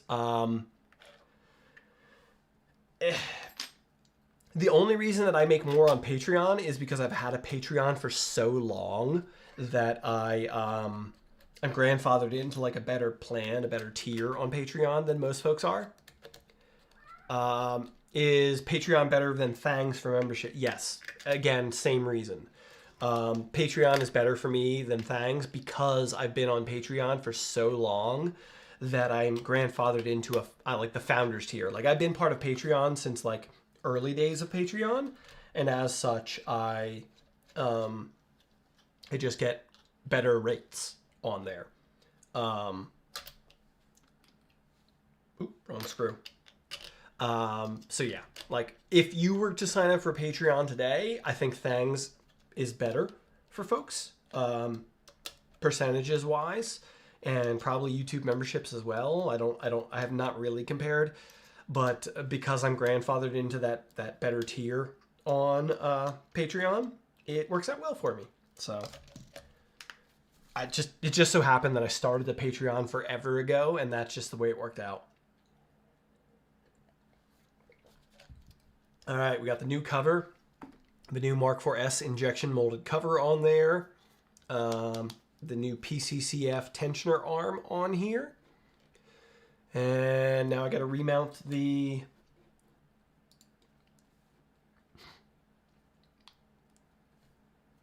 Thangs is catching up quickly. Yeah, I've heard great. That's why I started doing Thangs. Was like it's dumb to not. For me, it was proving dumb to not bother to try Thangs. But that's why I held off on Thangs for so long. They were like, oh, we got better. You know, they reached out about it before they released their membership thing, and they were like, oh, we have better rates than Patreon. I'm like, you don't have better rates than my Patreon. And they're like, oh yeah, we can't touch that. I'm like, it's just how it worked out. But if you're going to print ABS and ASA to replace them, why not purple ones or something? I just haven't bothered to customize the Mk4 yet. I will at some point. I just haven't bothered. It's pretty much just because I haven't. The reason I haven't is because I didn't want to have to do the whole machine. Like, if I'm going to customize it, I got to replace everything at once, and I just haven't had the time. I use the machine so much, you know? Got a little more disposable income, so I've been sharing the love. Thank you very much, Peter. I really do appreciate that. It does mean a lot. You know, I don't like to like...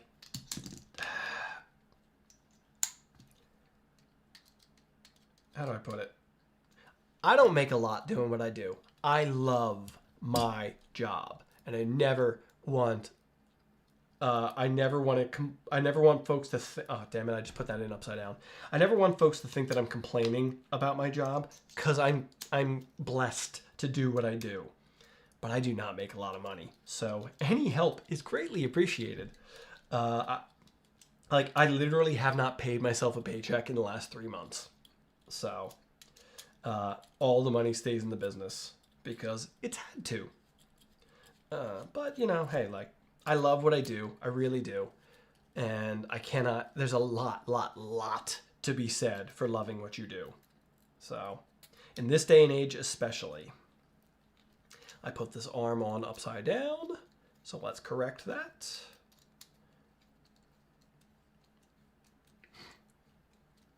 Wish Prusa would make the extruder cover translucent. I do too.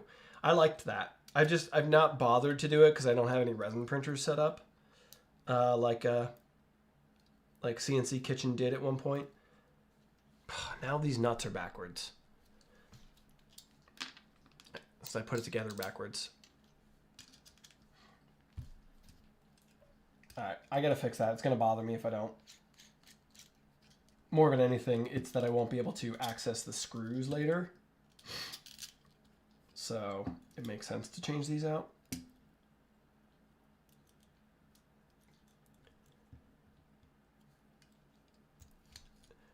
I hear that 9-to-5 job pays the bills, but printers I have pay for themselves with all the models I printed for friends and family. Well, hey, that's good to hear. I'm glad you can at least, a hobby that pays for itself is a lovely thing.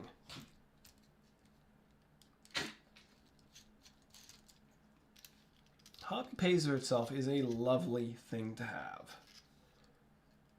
Yeah, damn it. I wonder how long the translucent cover would look good. That's a point too. That gearbox is a little dirty. I should have cleaned it, but I don't know where any grease is at the moment, so that's a point.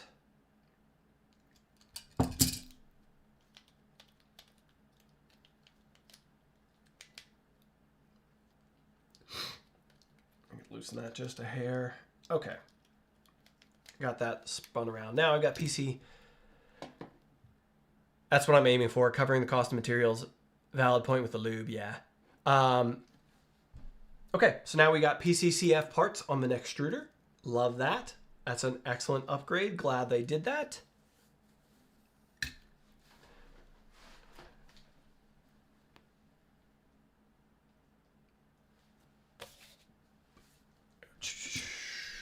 Okay, now moving forward.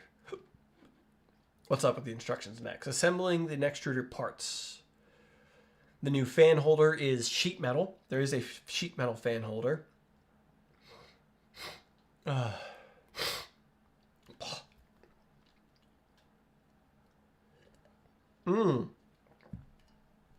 Okay, I see what they're doing here. Interesting. So the sheet metal fan holder goes behind the Nextruder housing. So it looks like I have to take the screws out of the side of this for that hold the nozzle in place. So I can then slip the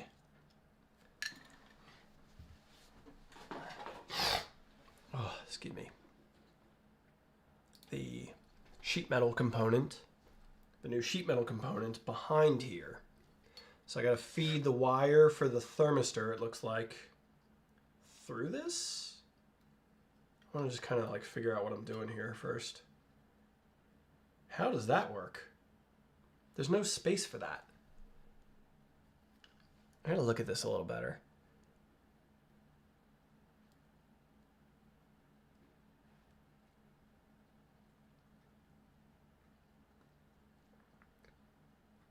I wish the Cocoa Press would make sense for a chocolate business, business-wise. Yeah, you really got to have an established chocolate business for that to really make sense.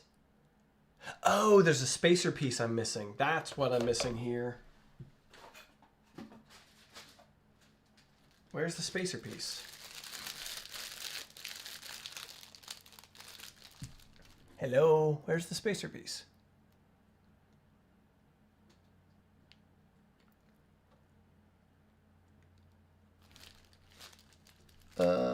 Is it a printed part?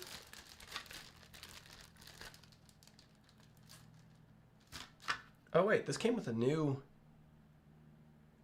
I don't know what that's printed in, but it came with a new Nextruder part, it looks like. It must be in here.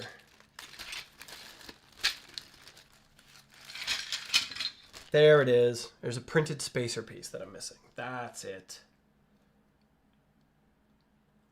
Okay, so that goes opposite side. I was gonna say, because there's no space in here for this to not pinch the thermistor wire. Okay, so this snakes through there. This is a little fiddly to put together like this. How the hell does this work?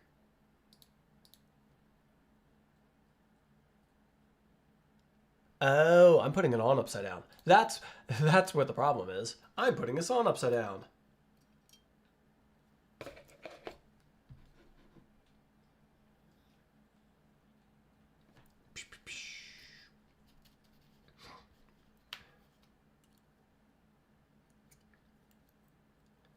Okay, so it goes this way.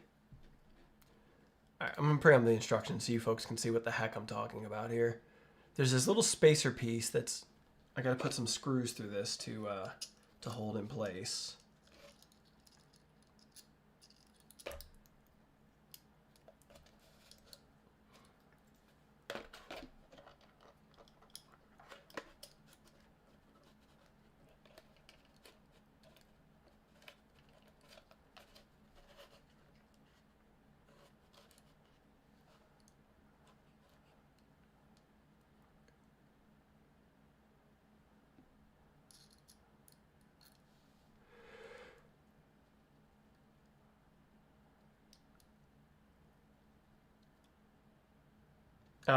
In your quest for commercial printers, you basically move to all open source machines, VZBot, RatRig.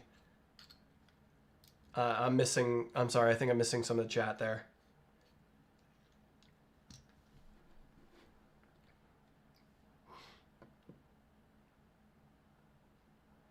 Cocoa Press is too slow compared to working with molds. That makes perfect sense. Gotta go. When you planning? Carrie, sorry, I just saw you ducked out there. Hopefully streaming tomorrow, maybe. I'm not 100% yet. We'll see how I feel after today. I'm hoping to stream tomorrow. We shall see. Where's that wire pass through? It looks like here. This is a tight fit. Okay, that makes more sense. Now there's a sheet metal housing that's around. Sheet metal housing that goes around the Nextruder. It's a little weird, but it's there.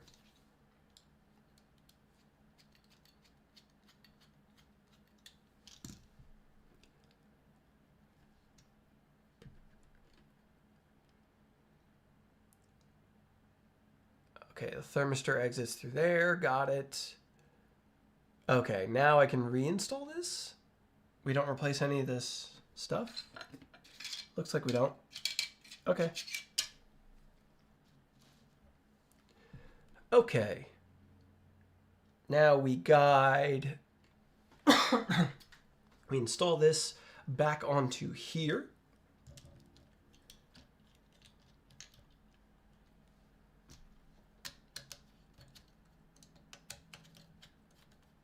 So basically, the entire Nextruder is shimmed out by the sheet metal bracket that holds the fan ever so slightly. So like maybe a millimeter. Interesting. Maybe a millimeter?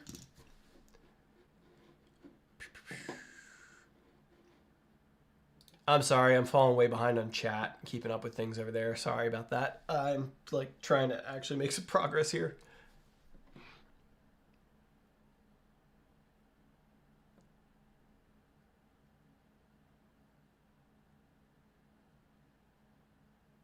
Looking into V0.2 for your first build, planning on building a Voron, any recommendations for which kit vendors is the best value? I genuinely, not just because they're a sponsor, I genuinely really like LDO kits. If you can get them on sale, they are great value for the money. They come with, overall, I think really solid choices of hardware and components and some of the best quality stuff. That said,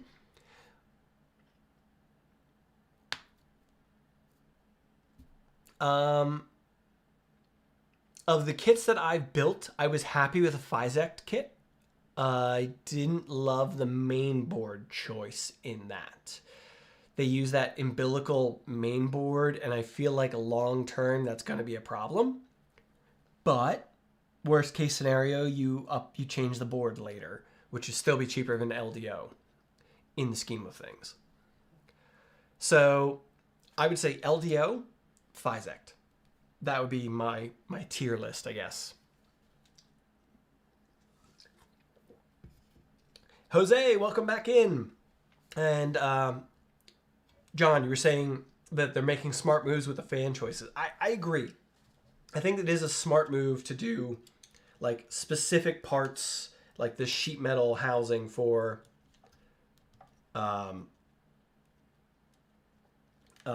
this assembly. LDO are good, C-bar are good now. I haven't built the C-bore since, I've had problems with the C-bores I built in the past, and then they've been kind of, they refuse to talk to me anymore. So I have no experience with that. I've heard their kits have come around a lot, but I see them making some weird choices that I don't agree with. So, don't know. Okay, now how does this go in? I gotta feed this fan through this side here.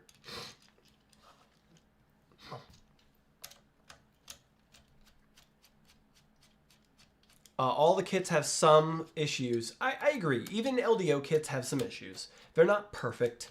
The biggest thing with LDO, in my opinion, is they have excellent documentation, but it's a little spread out.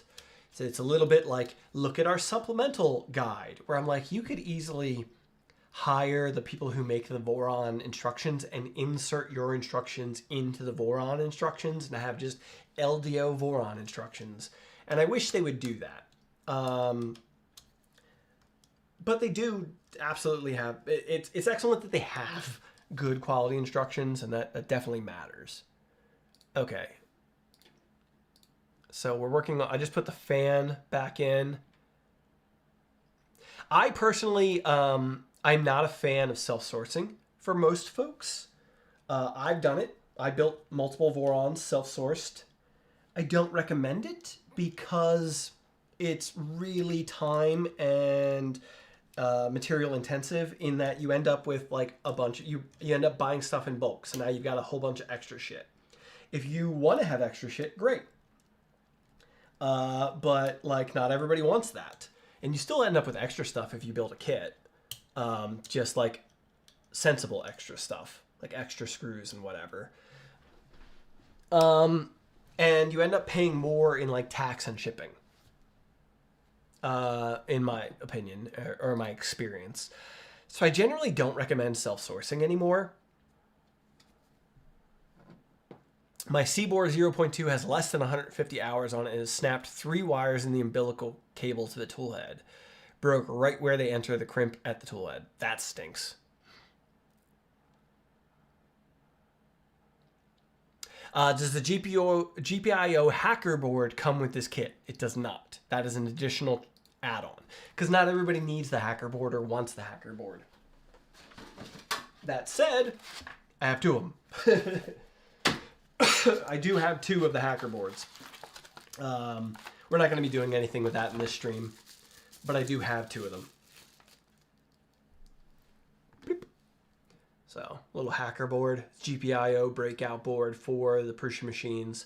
I'm going to be putting one on the XL and one on one of my Mark IVs. So, I want it for time lapses as much as anything. And on the XL, I think I'm going to design, I'm pretty sure on the XL I'm going to try and work on designing a charcoal filter add-on. I know their enclosure includes their charcoal filter, but I'm talking like an in-chamber charcoal filter like the Nevermore or something like that. That'll be controlled and giveaway. Yeah, sorry, I have use for both of the ones I have. And I've got some ideas about what I want to do with the GPIO boards on the XL. So Nevermore never slice properly. Always wants supports. Well, the newer Nevermores have built-in supports. And there are definitely like some overhangs that call for supports, but you really don't need them. I mean, it doesn't hurt to add some here or there, but your slicer's going to yell at you telling you need supports, but you don't. The inbuilt supports take care of that need. The slicer still detects the unsupported region, and to its knowledge, there is no support, but you just have to ignore that. Okay, now we're putting the fan in. Fan. So we got the new fan. Where'd I put that? I had it here. Where'd I put it? Oh, it's in the box. Still in the box. New fan. And we get the new duct, this housing, and this back panel. Oh, and there's a hardware kit too. Okay. Fastener, M3 nuts, square nuts, cool.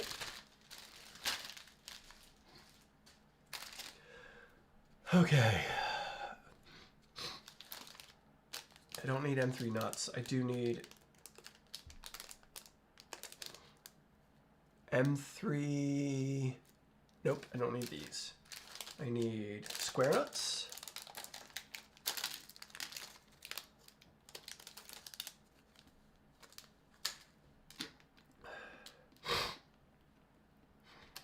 Always been skeptical about umbilicals and breakout boards. Seems like always going to be a fail point. I agree. I do agree. Unfortunately, like every V0 kit now comes with an umbilical. A breakout umbilical board. I wish they didn't. I do agree with that. I think that it's going to be a problem eventually for pretty much everybody. I don't know. I do agree. It's so hard. I direct wire, and I would prefer to direct wire. I moved to CAN bus on V0. I just don't want to deal with CAN bus on a V0. It's so small, I don't really see much of a reason for it, personally. Okay, so I need M3 by 5.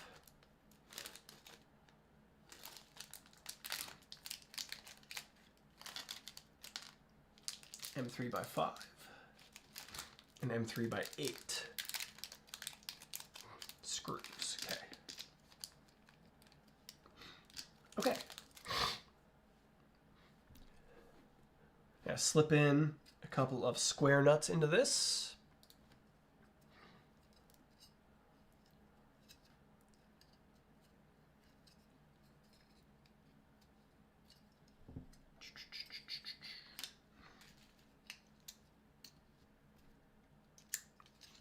Slip square nuts into place. Great. Cool. Flip it over and slip square nuts into the other side.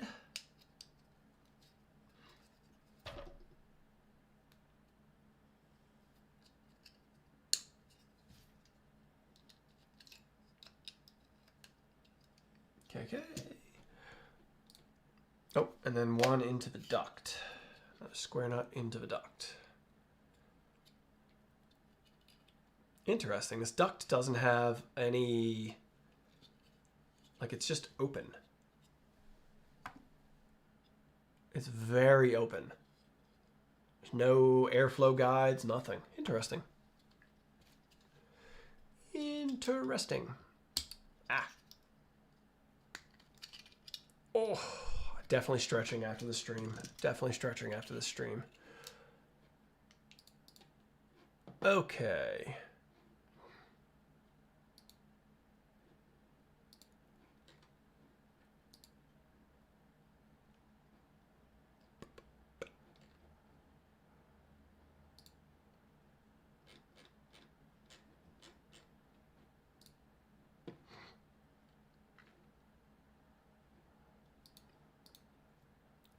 Okay.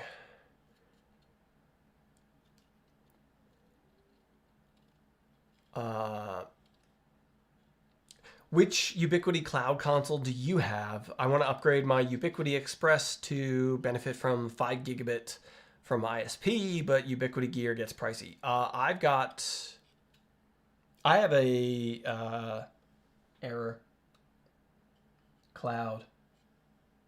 Dream Machine. I have a Dream Machine Pro, which is only 1 gigabit. The Dream Machine, is it the new Max version? I think is only 2.5 gigabit, I think. So I don't really have a good option for you there. But I'm throttled. I'm currently bottlenecked by my Dream Machine. My internet connection here is 1.2 gigabit, but my Dream Machine's only 1 gigabit.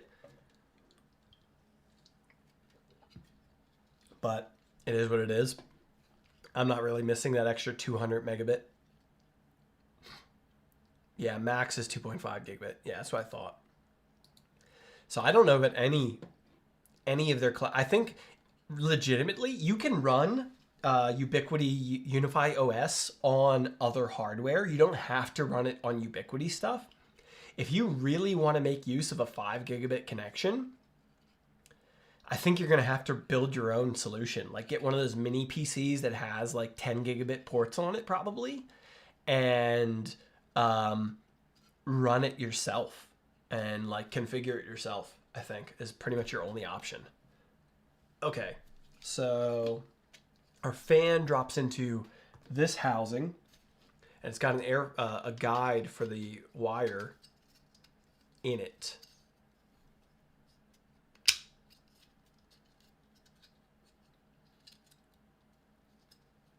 Special Edition and Pro have 2.5 gig WAN and 10 gig SFP plus. Well, even the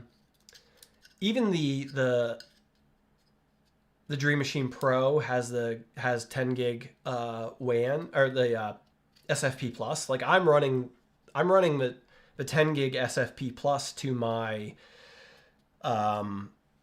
my Pro Max switch.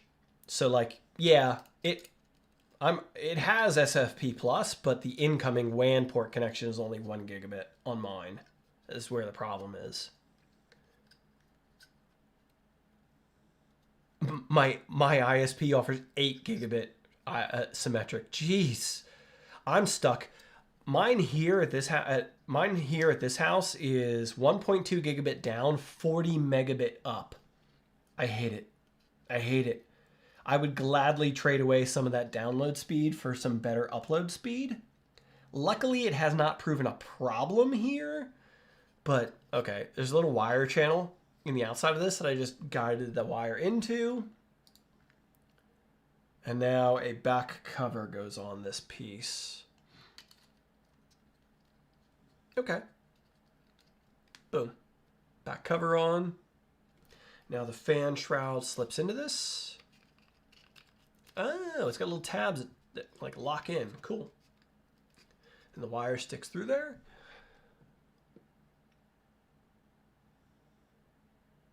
The Dream Machine do have SFP plus 10 gigabit WAN port. Does it have a WAN? Oh, okay, maybe it does. Here's the problem that I have currently. I'm on cable internet. That's what I have here at this house. And my modem, the modem I'm using is Ubiquiti, but it's their Ubiquiti cable modem, and it doesn't have SFP plus. I don't know why, but it doesn't have SFP plus. It only has a 2.5 gig, but it only has a 2.5 gig WAN out, like a connection. So it's like, I don't understand that. But yeah. Why does it seem like that's not tightening?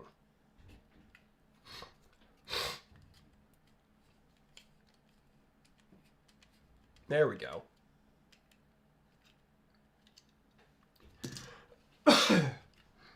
Use your ISP's modem. Well, I'm sure on your connection, yeah. Yeah, I don't understand it. I hope they come out with a newer version of the modem that has WAN on it, so I could make better use of my internet speed. Because if I had SFP plus on my modem, I'd have no problem. I wouldn't be bottlenecked. But I currently am.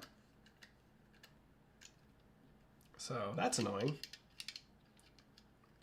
There's a couple screws that hold this back cover onto the fan.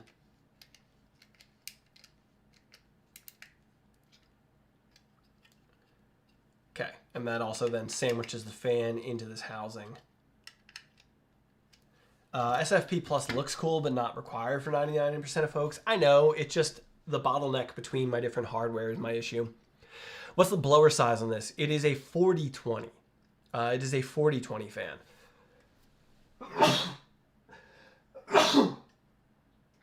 Oh, excuse me. It's a 4020. But it intakes from both sides, so it's one of those like cement those 4020s that pulls in from both sides. Where's Jean?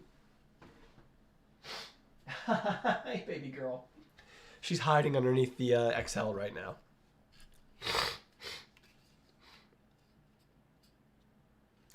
Get a RJ45 adapter for the Dream Machine. Duh! Why didn't I think about that? You're right. I can get a SFP Plus to RJ45 adapter, but I won't have that bottleneck anymore.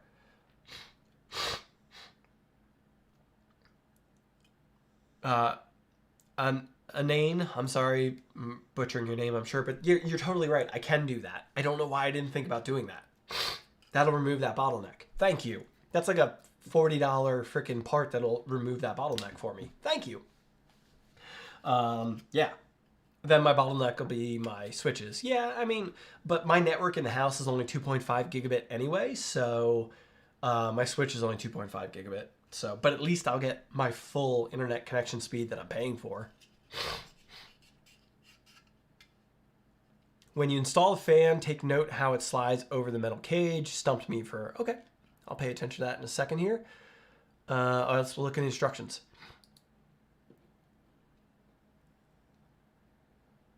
Yeah, Dream Machine Pro SE is quite pricey. Yeah, it really... Their hardware is not cheap. It's excellent, but it is not cheap. Okay, so it looks like the wire slips through this one hole, like where the other fan does. Then we slip it... Oh! It slips inside. Weird. Okay. Okay, so fan in there. And then this slides... Okay. Thank you for telling me to pay attention to that. I see that, the little grooves. Yeah, thank you. And now we put screws in.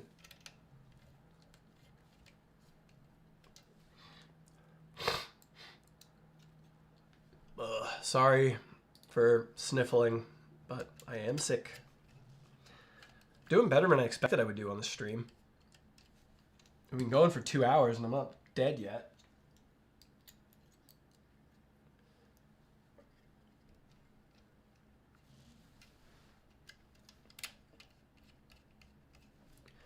Have a Dream Machine Pro SE at home, but only because Fortinet made me start paying more for my NFR gear.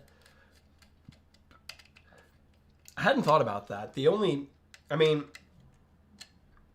I don't think the Dream Machine Pro, the only thing that the Dream Machine Pro is holding me back for is that 1 gigabit WAN port. But if I can just use an SFP Plus adapter to 2.5 gigabit, then that eliminates that issue for me.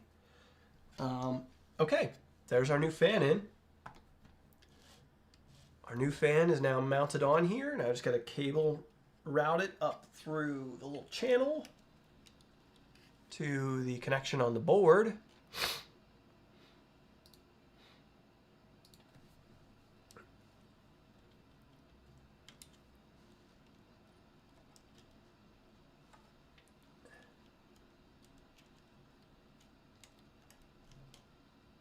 Stick this up behind another wire so it, yeah, there we go.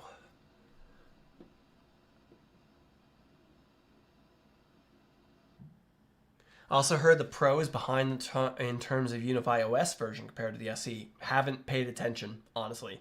I haven't, there's nothing about the newer Unify OS that I think I really care about.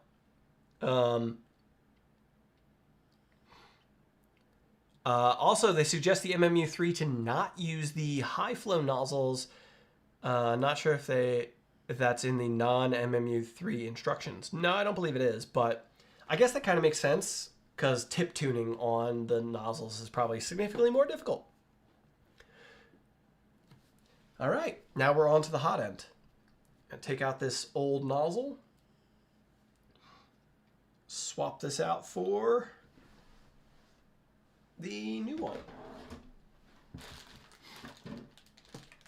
Where did I put the tools? The nozzle changing tools. Ugh.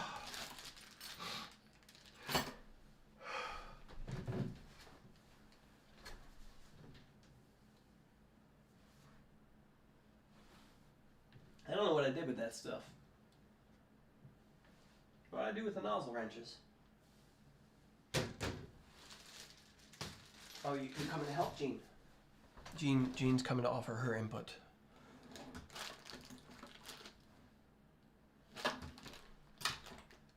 Damn. I don't know what I did with those wrenches right now. They don't send you new ones with this, so you got to...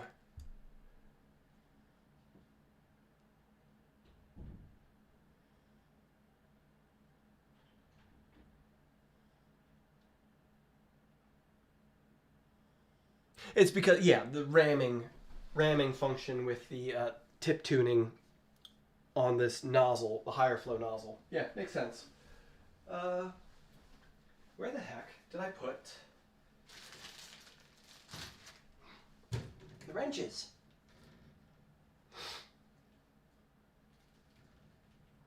I don't know where I put the wrenches for this. That's a problem. The specific wrenches for changing nozzles. Hello? That's annoying. That's real annoying. All right. What am I gonna do here? I don't think I have another pair of pliers around to do it with pliers.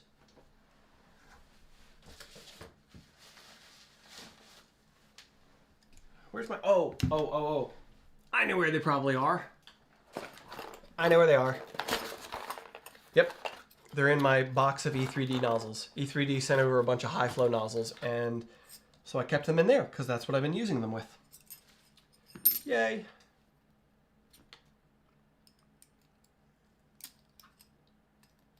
All right.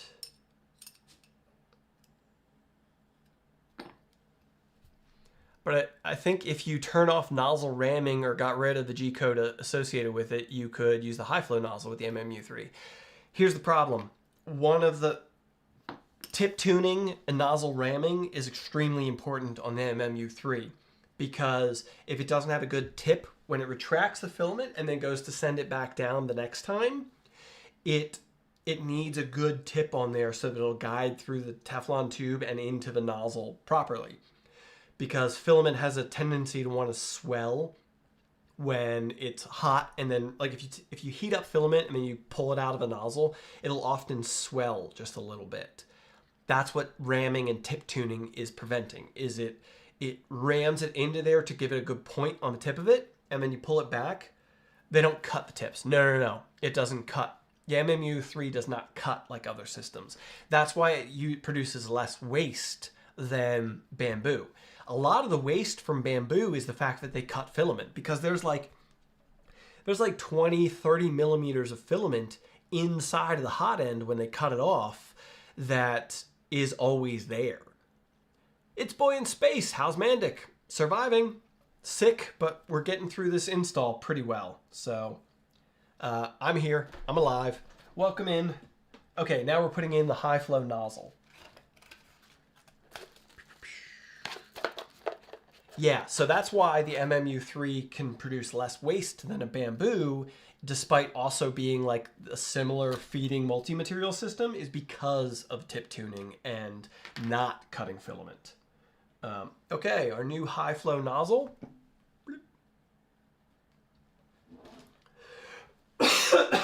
Excuse me. Did you 3D print a 1-to-1 scale Formula 1? I mean, I guess it could be done. I'm going to put a little thermal paste, a little Slice Engineering boron nitride thermal paste on this.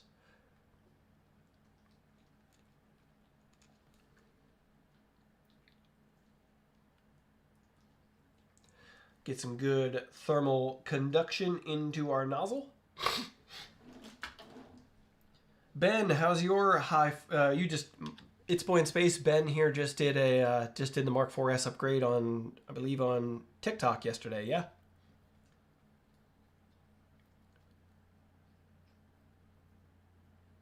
I was sick. Well, still am sick, but I went to sleep early last night because I knew I was streaming today, and I'm sick. So, okay. Give this a quick tighten on here. Was I supposed to put thermal grease? No. They don't call for putting thermal grease on there. That's just me going above. That's me being extra. Okay.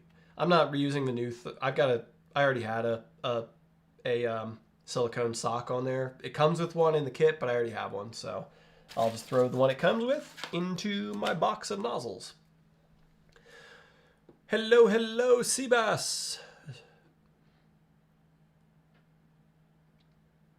You could be adjusting to the new area. Totally. You're completely correct. New allergens, whole new part of the country. This is the second time I've been sick since we've been here, so you are 100% right that is quite possibly a good reason, or true.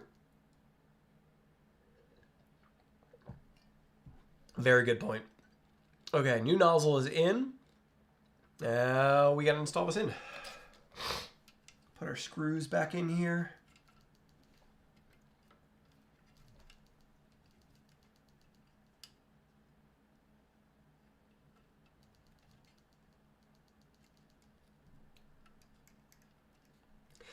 I didn't put the high flow in because the MMU, it increases waste. Yeah, but that's what we were just talking about right when you came in, Ben.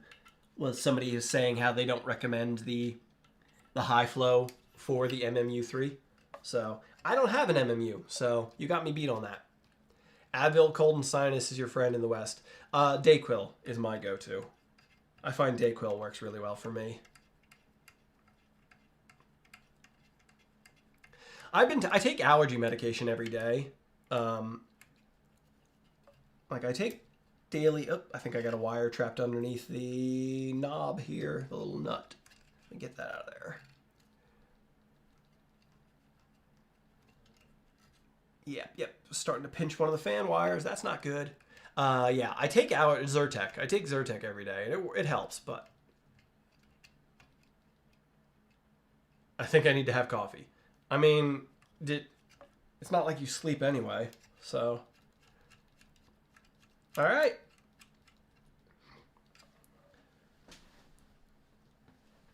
Nozzle is in. Tighten those knobs a little bit. Get this wire routed up through here. Get this routed up through to there on the board. There's like just enough room in this cable management for all these wires. I do wish that channel was just a hair bigger than it is. Well, actually, it's not a problem anymore. The problem that used to occur with that is that the door for the old fan, would hit the wires. That's not there anymore. So what am I saying? Doesn't matter.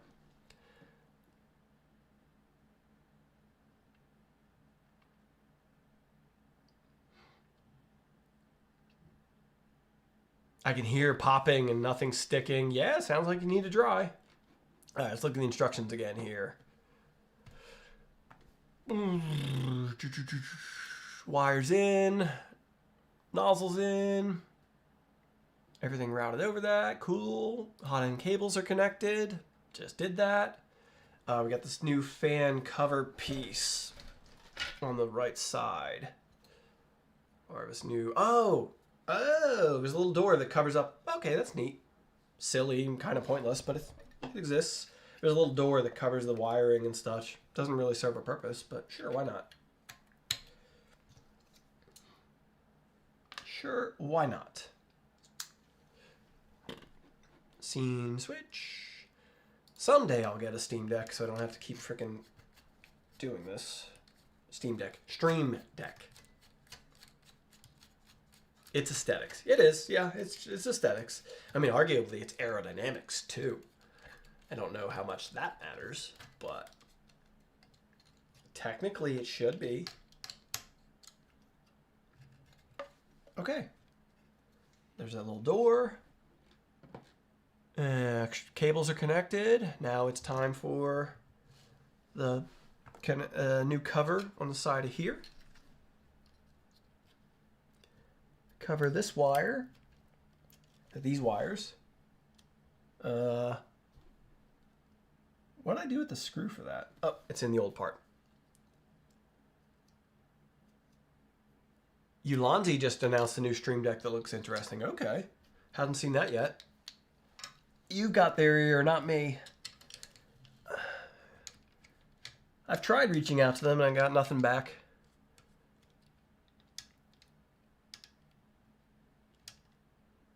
I had to rethink reprinting a Nevermore in white. That wouldn't turn out. Yeah, that probably wouldn't turn out. It would pretty dark. Probably get pretty dirty from the carbon and also the styrene. Styrene kind of puts a yellowish tint on things.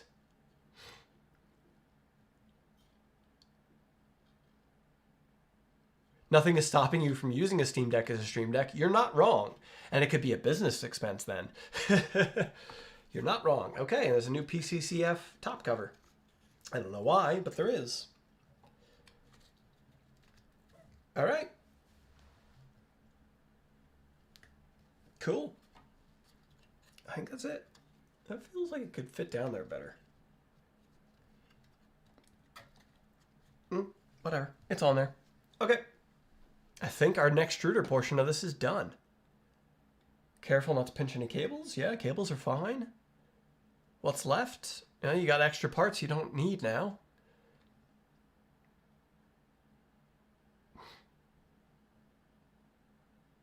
Oh, what's included? They included... Okay. I was wondering why. They included one of these main body parts here, this main body plate for the Nextruder. And they're saying the reason they did that is because it can wear over time. Mine has worn, but I actually replaced mine last week. So with an ASA component that I printed myself. So no reason for that. Nextruder is upgraded. Cool. Which means next is what, the connectivity. That's it. Wish they would sell the fan separately. I'm sure they will at some point. You know, they have to keep, I'm sure they have to keep inventory for kits, which they are currently, you know, backlogged on. So, okay, now it's electronics time.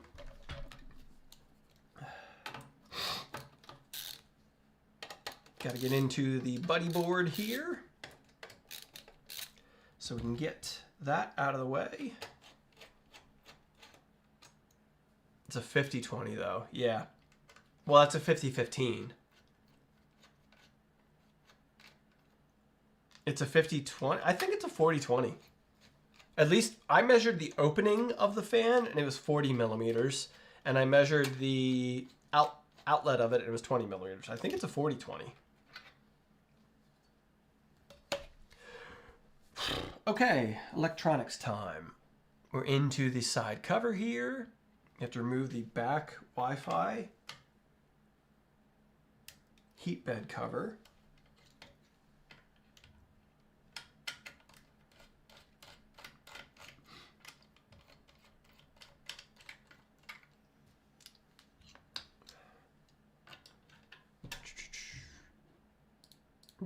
Here's what we're working on.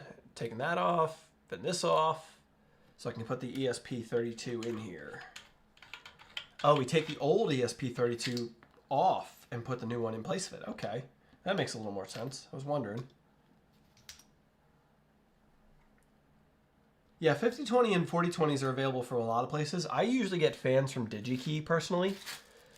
Stuff like that, I go through DigiKey. Okay, so we got our new Wi-Fi module, hopefully a more reliable Wi-Fi module here.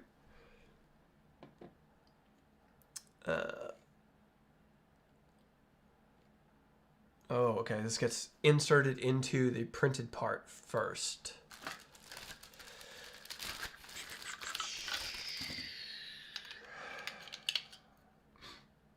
How does it insert into here? Like that. Okay. There we go. Now I plug this onto the buddy board. Cool. And I guess I just reuse the M3x12. I need an M3x12.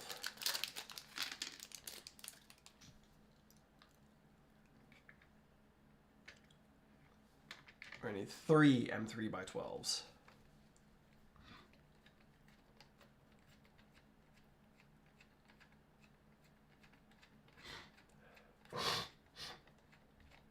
Yeah, I really like DigiKey for fans because you can shop and you can filter very well on their website for RPM, dB, so noise level, you know, pressure or CFM. You can filter by a lot of factors. Voltage, of course, is extremely important in 3D printing. You know, not everybody can run a 5-volt fan depending on what toolboard they're running or whatever. Like, there's a lot of factors that play in with fans, and they have so many options. They're not the cheapest by any means, but when you need to get exactly what you want, I'll pay extra for that, you know? Okay. Now, that back piece is on. Yeah, Amazon's definitely cheaper, but rarely do I find exactly what I want on Amazon, which is where the problem comes in for me. Okay. Oh, this bottom cover here comes off. Is that loose? Mine is loose as shit. I guess from when I did the enclosure mod, I left this loose. Interesting. Where it loosened up over time. Okay, that comes off, and there's a new NFC piece that goes in there, and there's a new NFC board, the NFC antenna. Okay. Now, going through the instructions here, the NFC antenna adhesives.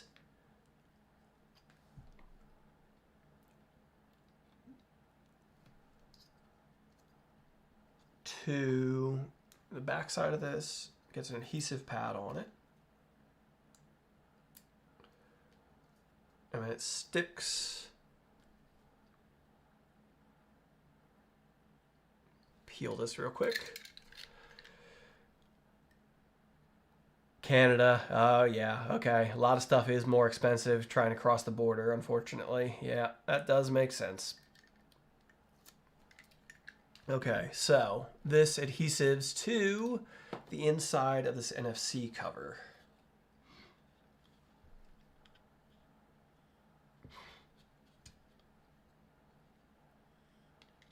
Stick it in here. Stick it down. All right, I got this. I don't know if you're gonna be able to see this or not. It's black on black, but it's double side taped inside of this cover here. Now, this little NFC cable goes to a connection on the board. I do love that this stuff is planned clearly. Like there's a thing on the board that says NFC. It's clear if they had this planned out long ago and just, you know, didn't come with it initially, but now it's here. It's ready.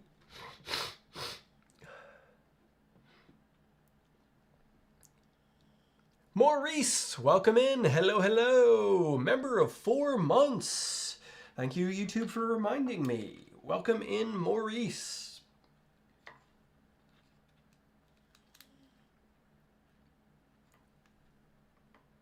Ah, this little stupid, like, antenna connector.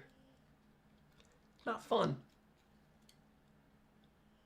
Come on. Ah, come on. It went onto the board fine, but it's fighting me going onto the NFC board, the NFC antenna.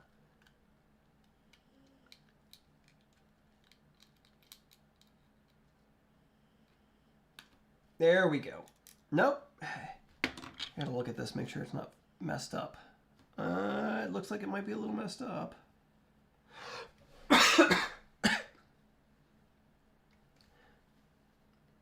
Might be a little funky. All right, I'm gonna try and pull this off the board quick. Yeah, one of the tabs on this got a little funky. Let me see if I can reshape it quick. So it's not holding properly. Whoop, that totally borked it up. Yay! Way to go, Alan.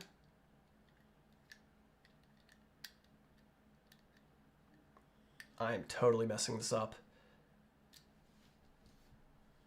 I thought you had something on your face, but it was a spot on my monitor. Right, I'm gonna switch this blade around here quick.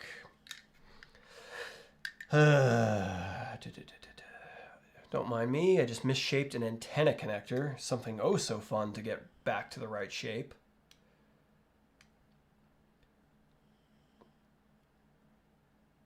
How is living in Portland? For me, it's awesome having West 3D only 30 minutes away. Yeah. I love it so far. I really do. I think I totally screwed this up. How's the Model 18 going? Haven't started it yet. Haven't started it yet. Oh, do I have a pair of pliers around here? Because I got this screwed up. Small pliers, I mean.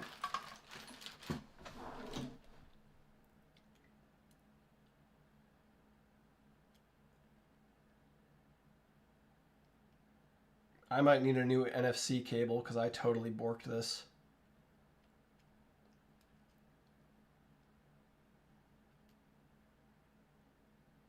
It was, one of the ears of it was bent funky, and when I tried to rebend it, it just twisted up the whole housing.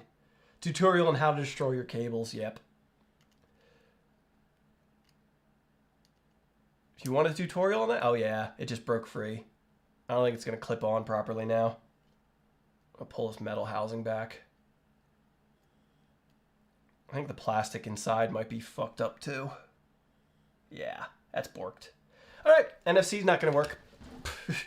I need a new NFC antenna. That's totally screwed. It's just like, it's just one of the little Wi-Fi like antenna things. So simple.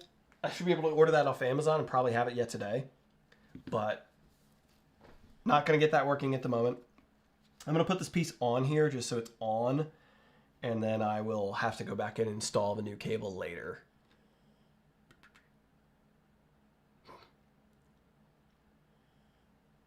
All right, this gets screw through it.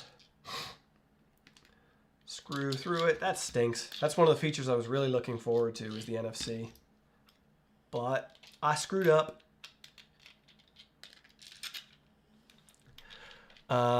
It's okay. The filament they use is out of stock and my tensioner cracked immediately. Yeah, I know you said that. My tensioners didn't crack. They went in beautifully. You could reprint those in ASA.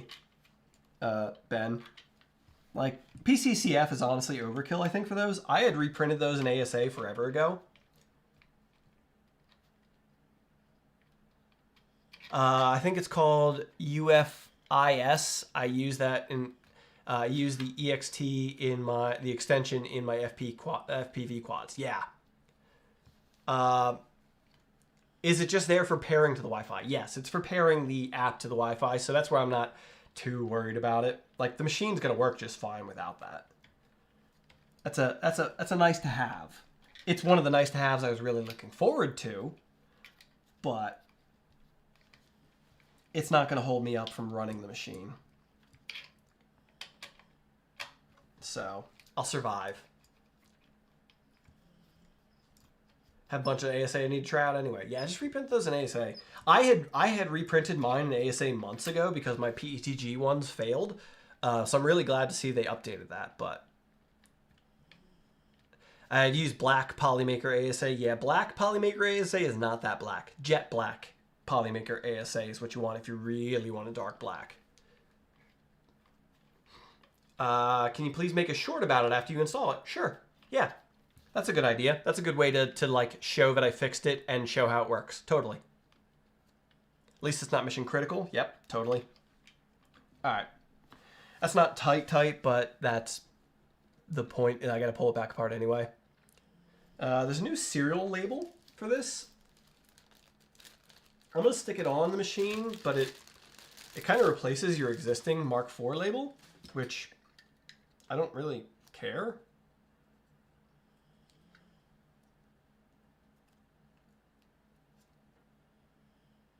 And changes your serial number, I guess. I don't know. I'm gonna stick it on the other side. So now I have two. Oh no, it doesn't like to stick there. Okay, I'll stick it over the top of the other one. Fine.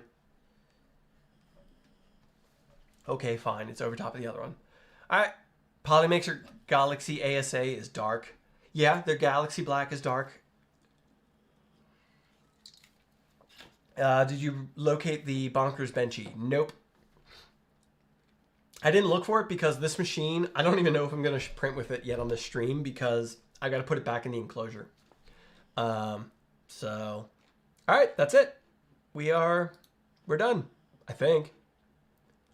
Now it's pre-flight check stuff, I guess. Upgrading connectivity, pre-flight check. Whoa. Do we need to change firmware? After upgrading settings, hardware, select Mk4S or Mark 3.9S. Okay, we can change that in the firmware. Cool. Glad to see that.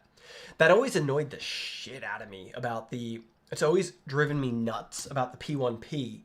That I upgraded the P1P to the P1S, but it still thinks it's a P1P. So whenever I send P1S firmware or like files to it, it yells at me. It's like, this is for a different machine. I'm like, Bamboo. Bamboo of all companies. You couldn't have provided a firmware that would change the P1P to say, hey, I'm a P1S now. That drove me nuts. Okay. We are upgraded. There's the LCD upgrade that I didn't do because I don't care. I've done it, except the cable, yes. I have to clean this bench off if we're going to print with this, so give me a minute. Because I got to get the whole enclosure up here.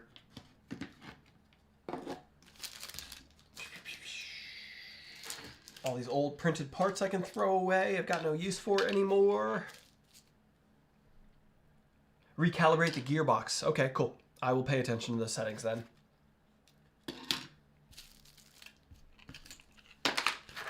Alright. Then I guess we better do that. We better get in there and do it. So let me get all these old pieces out of the way. Clear some space here. Because I gotta get the whole enclosure up here so we can get this plugged in. A lot of spares for the XL. Yep. Not mad about it. Not mad about it. Though I have a whole new set of high flow nozzles for the XL, so his back will not be thanking you about this. You're not wrong. I forgot to put the enclosure, the electronics cover back on. Go. 1 second. You're not wrong about that. I'm just going to put 2 screws in this for the moment, since I'm going to pull it back apart later to put a new cable in. You know, one of my favorite things about Portland so far is I bet you if I jump on Amazon right now, I can probably have a new antenna for the NFC today. And I get a lot of stuff on Amazon one day, like same day. I love that. Love that. All right. Joy, joy, joy. Oh, my back is not going to like me for this.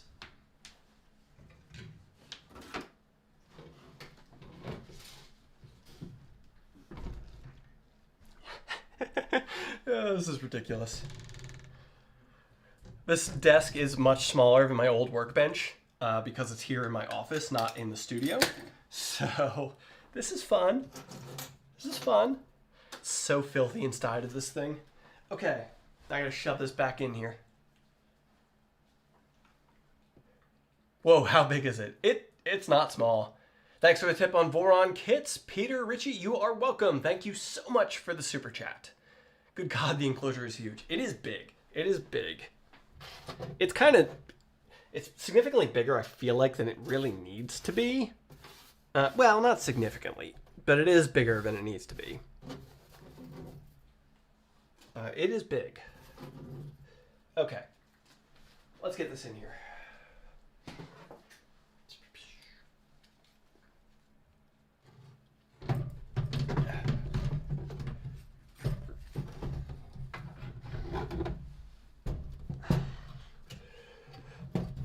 Okay, there's that. Power goes back.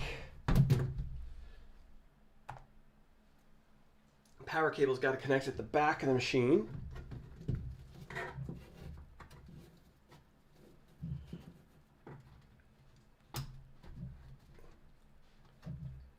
Okay, and now the screen cables go through underneath.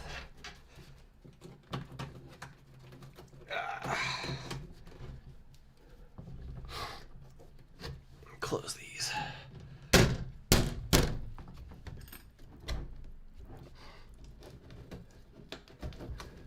Out through the front here to the screen.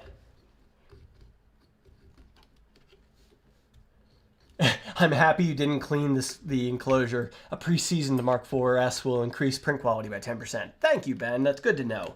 It's good to have that scientific data to back things up. It's bigger so they can fit the MMU inside. Oh, that makes sense. Of course, I don't care about putting the MMU on this one. I would like to put the MMU on my other one, but hey, whatever.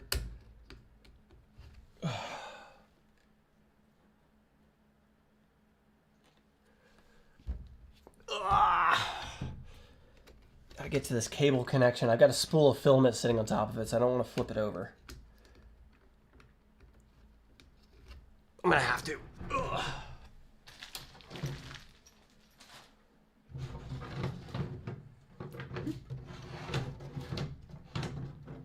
Here's my 3 kilogram Prusa enclosure spool holder, by the way, available on Fangs and printables.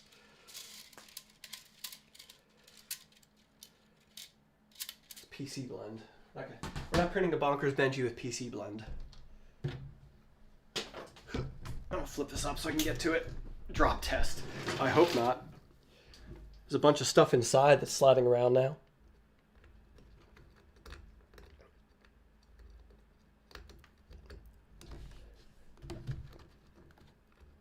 This cable's like just shorter than I need it to be. I need to pull it a little more from the inside. Come on. There we go. Okay.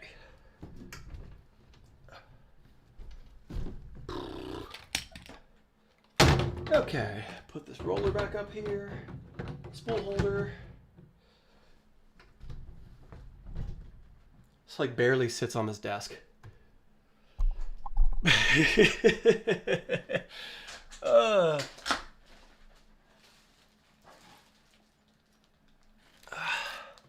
Please don't destroy another cable. Yeah, hopefully not. Okay, make sure this is sitting in here properly. I have nozzles in here that are just floating around. Okay, yeah, what I was talking about earlier. Let me see. Yeah, I can compare. See if the camera will show this. Let me go to the camera quick.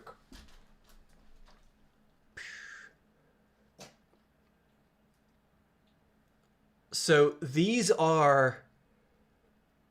This is like this is a regular 0.4 nozzle, and this is a high flow E3D. I think it's 0.8 or 0.6. But you can see how the brass is.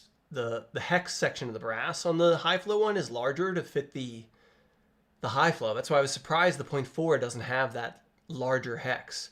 A little weird, but okay. Boop. Back to this.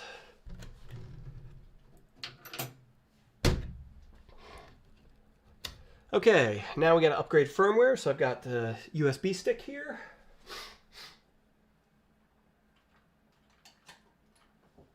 I'm running a new Samsung USB stick that I'm running on this machine to avoid any possible problems with their USB sticks. I already downloaded the firmware, so I'll just load it onto this thing. Paste. Eject. Now let's load up the new firmware. Okay. Powering on. It is very warm in here now. I have not fixed the temperature issue in this office, and now that we're 2.5 hours into a stream, it is quite warm. Sent you a link for the Bonkers Benchy. Cool, thank you. Those USBs are not good. Yeah, I replaced it with a Samsung USB, and it's been great. We're flashing to 6.1.3 firmware. Oh, you messaged it on Discord. Thank you. Thank you, Ben.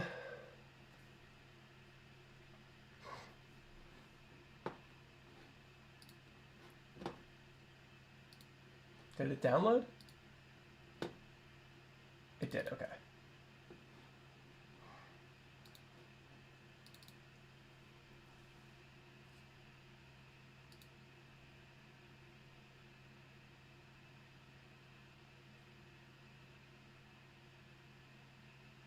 Cool. Thank you. Don't forget to connect the Bowden tube. I'll do that when I load filament, but thank you. Has the Mark IV started...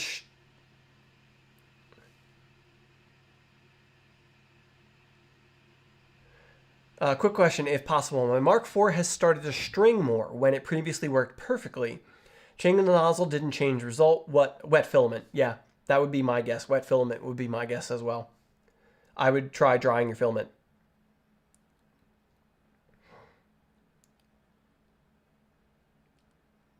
Are Prusa machines that much more reliable than bamboo? I don't know.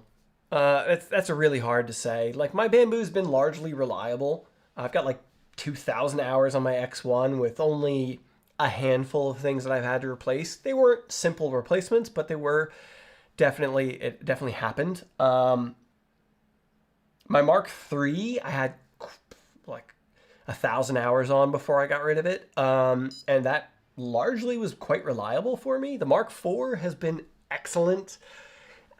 More reliable than a bamboo, I really can't say. I don't know if that's the case. All right, we got to go into settings. Equally reliable? Sure. All right, what's the setting we need to change for to Mark IV-S? Settings, hardware. Printer type, Mark IV-S. Done. Cool. It now knows it's a Mark IV-S. Love that they put that in there. Is Portland causing you any humidity problems yet? I dry all my filament here on the Gulf Coast. Yes, it has been. I have had to dry filament more here than I did in Philadelphia. Absolutely. Partly because the studio, I only just put the air conditioner in the studio like a week ago, or like a week and a half ago. So that's absolutely part of the problem. But yes, I have had to dry filament more here than I did back in Philadelphia. Okay, let's get the Benchy loaded up.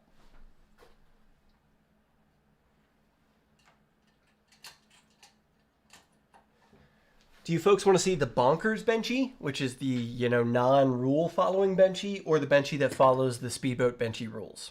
What do you want to see? Bamboo, Prusa is easier to maintain. That's a very good point. Way easier to maintain. That is a very good point.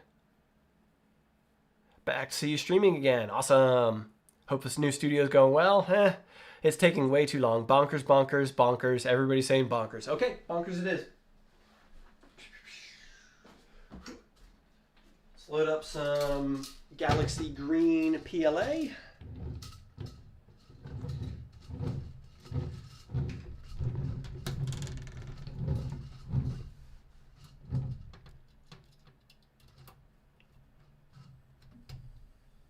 Going in. Loading filament. Well, I'll leave that open so we can get the camera angle in here.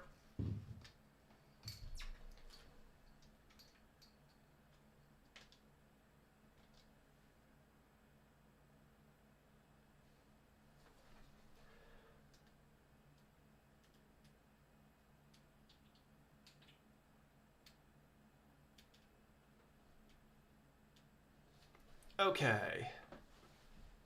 That is PLA that I'm loading in.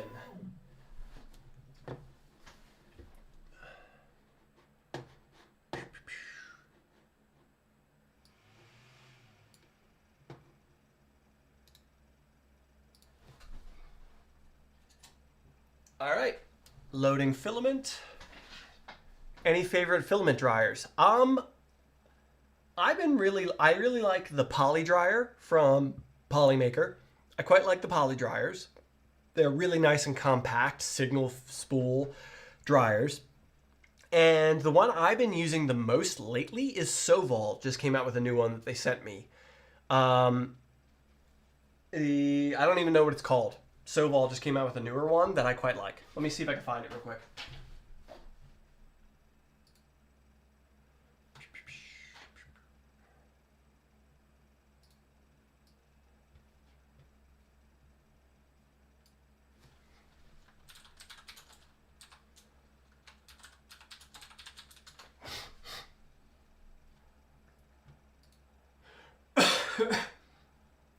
Get link, get link, get link, copy. I'll drop it in chat.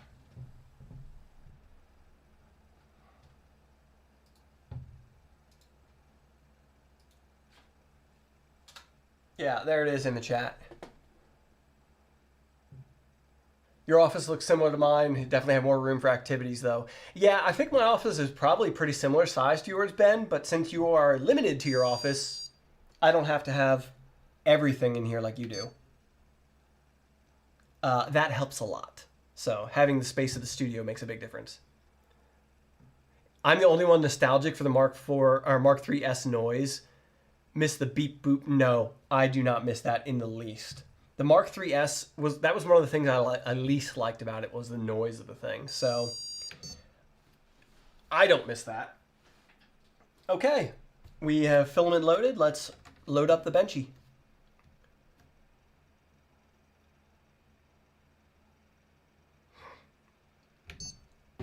All right, bonkers Benchy, supposedly 8 minutes. I got Prusa Galaxy Green PLA loaded up.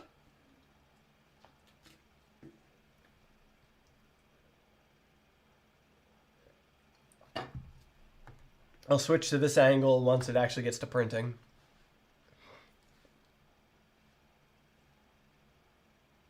Maybe it's just nostalgia. Yeah, honestly, the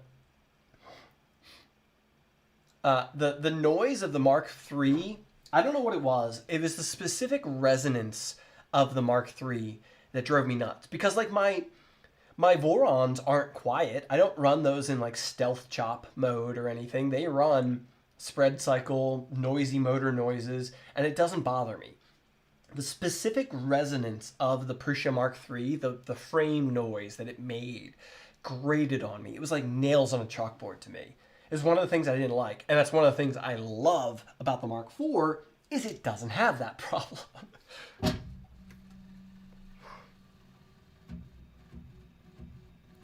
Can you keep the SH02 only on indefinitely? I don't think you can. I think it's only a time limit. I just, whenever it finishes, I just reset the time limit and keep it running. So I'm pretty sure it's only on a timer, not indefinite. Speaking of noise, what about phase stepping on the XL? Did it help? It helped. Not a lot. It made a difference. The noise of the XL, once again, does not bother me personally. I leave it on stealth mode, though. When it's not on stealth mode, you can hear it throughout the house. It doesn't drive me crazy. Still wake up at night, terrors of Ender sounds, yeah. It doesn't drive me crazy, but like directly below my office is our living room. So like when we're watching TV, you can hear both the Mark IV and the XL kind of through the floor. And it's not annoying, but every once in a while, Ruby will be like, what's that noise? I'm like, I'm running a print. Oh, okay. Just fucking whatever. Oh, I skipped over, there's supposed to be a gearbox calibration, you said? I didn't run self-test. Whatever. We didn't rebuild any of that stuff. It should be fine.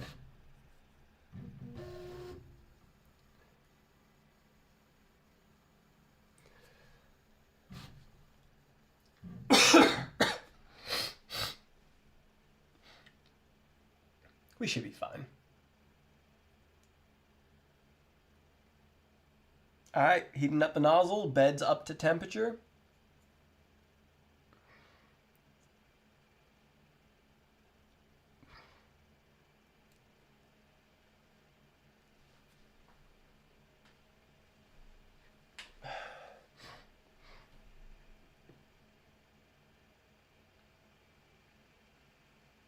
Amazon's a nightmare to navigate around now. I haven't really found it too much different. I do find that it's hard to find exactly what you want on Amazon these days because it's all junk. Seems like we're timing this stream pretty well. My monster's kicked. My tea's about kicked. Here we go.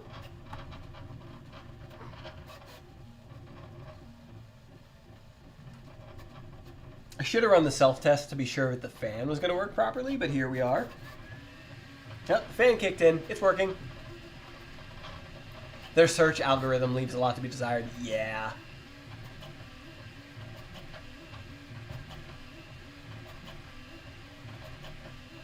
Said it's a good idea to redo the calibration anytime you mess with the screws of the extruder motor. Okay, maybe I'll do that after stream then. Thanks, Ben.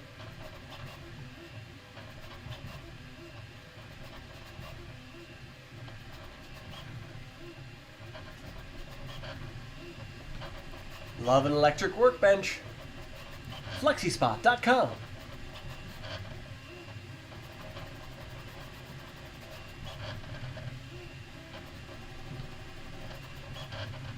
I find it's the worst when you're searching for something that could have multiple like meanings or uses. I don't know. I'm having a hard time coming up with an example, but I ran into that multiple times recently where I was like searching for some specific thing, but the term for it was like slightly broad, so it was bringing up a bunch of garbage.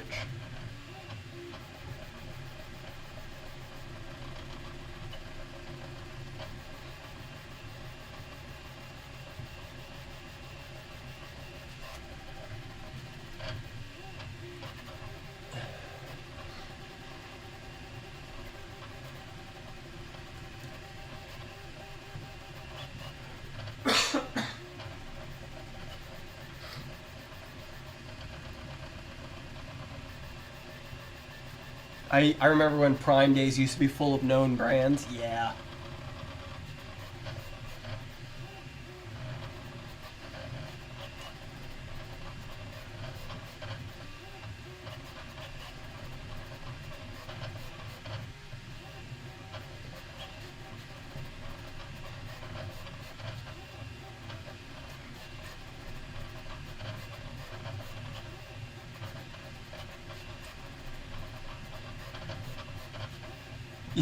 What, you never heard of the filament? Yeah. Do you have a dehumidifier cabinet for your camera gear in Portland yet? No, I don't think I'm going to need that. My camera gear stays in the studio for the most part, and the studio is climate controlled now. There's an air conditioner in there, which dehumidifies, so I'm not too worried about that. Thank you. I get you. I get the thought, but I'm not too worried about that.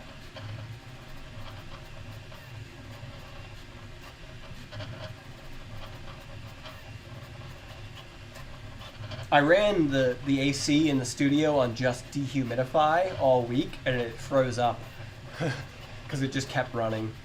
I forget that the dehumidify function just runs 24/7. I wish it like would cycle, but it doesn't.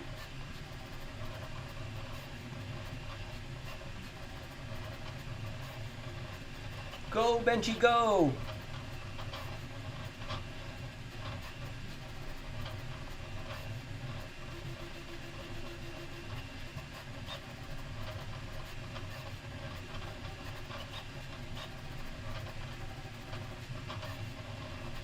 Somewhere around the 50% mark right now.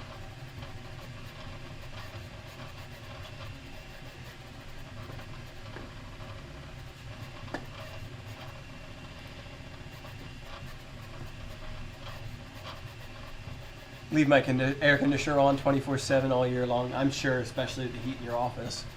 I'm not looking forward to that in here. Need a dehumidifier, helpful with allergies in my printer. Yeah, I'm wondering if I'm not going to end up needing a dedicated dehumidifier in the studio. We'll see. but we shall see.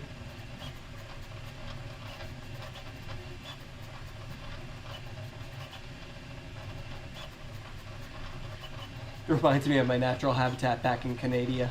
Yeah. The Great White North, America's hat.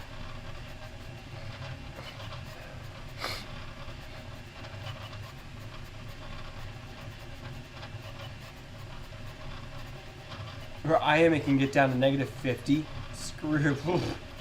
I'm okay. As a Texan, I'm asking myself, y'all turn off AC sometimes? I do not miss those days.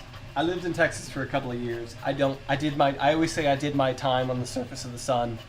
Oh yeah, it's working. Welcome back, Carrie. Yeah, I did my time on the surface of the sun. I'm good, thank you.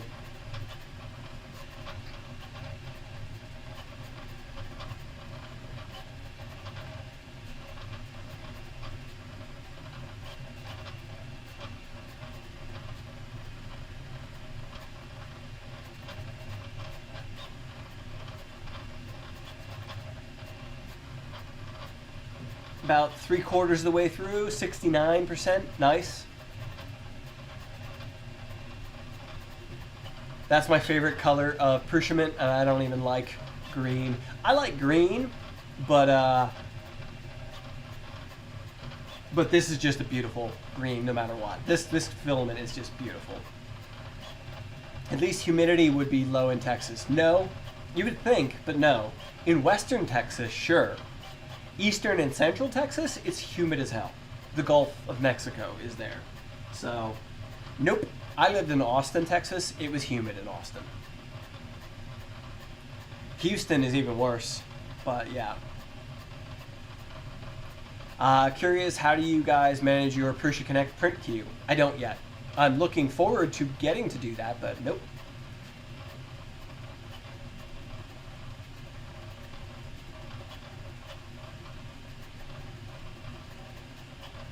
It sucks when you breathe in and all you feel is fire from dry air. Yeah. That was like the first time I went to Vegas and people were like, oh, you know, it's a dry heat. It's not that bad. I've been to Vegas a couple times, but the first time I went to Vegas in like the summer, oh my God. People are like, it's a dry heat. I stepped out of the casino and I got slapped in the face with 118 degrees Fahrenheit. I'm like, no, I don't care how dry it is. It's hot. It's the surface of the sun. No.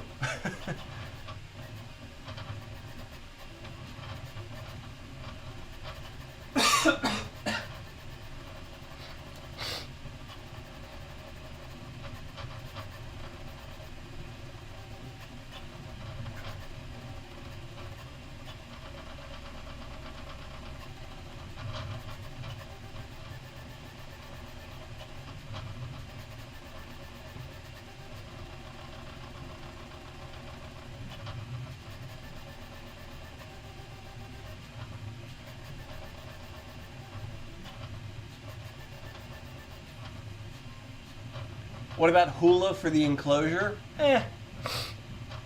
Honestly, the enclosure is pretty solid. I'm not too worried about that. I could maybe see some type of something isolating the bed to the enclosure itself, or the machine to the enclosure, but I don't know.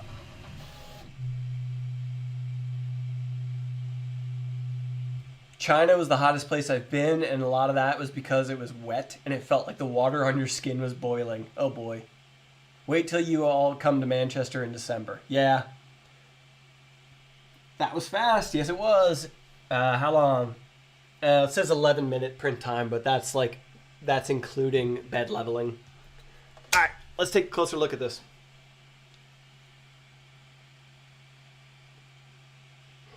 Definite like matte line there where it changed. So it really made this filament a lot more matte than it usually should be. But still, like, part cooling on the bow is almost perfect. It's darn near perfect. Part cooling on the stack is excellent. So, big improvements from the new part cooling for sure. So, all right. That is the Mk4S upgrade on the Mk4. You can see right through that thing because of the freaking one wall it is. It is a sick color. Good old Benchy hull line, yeah.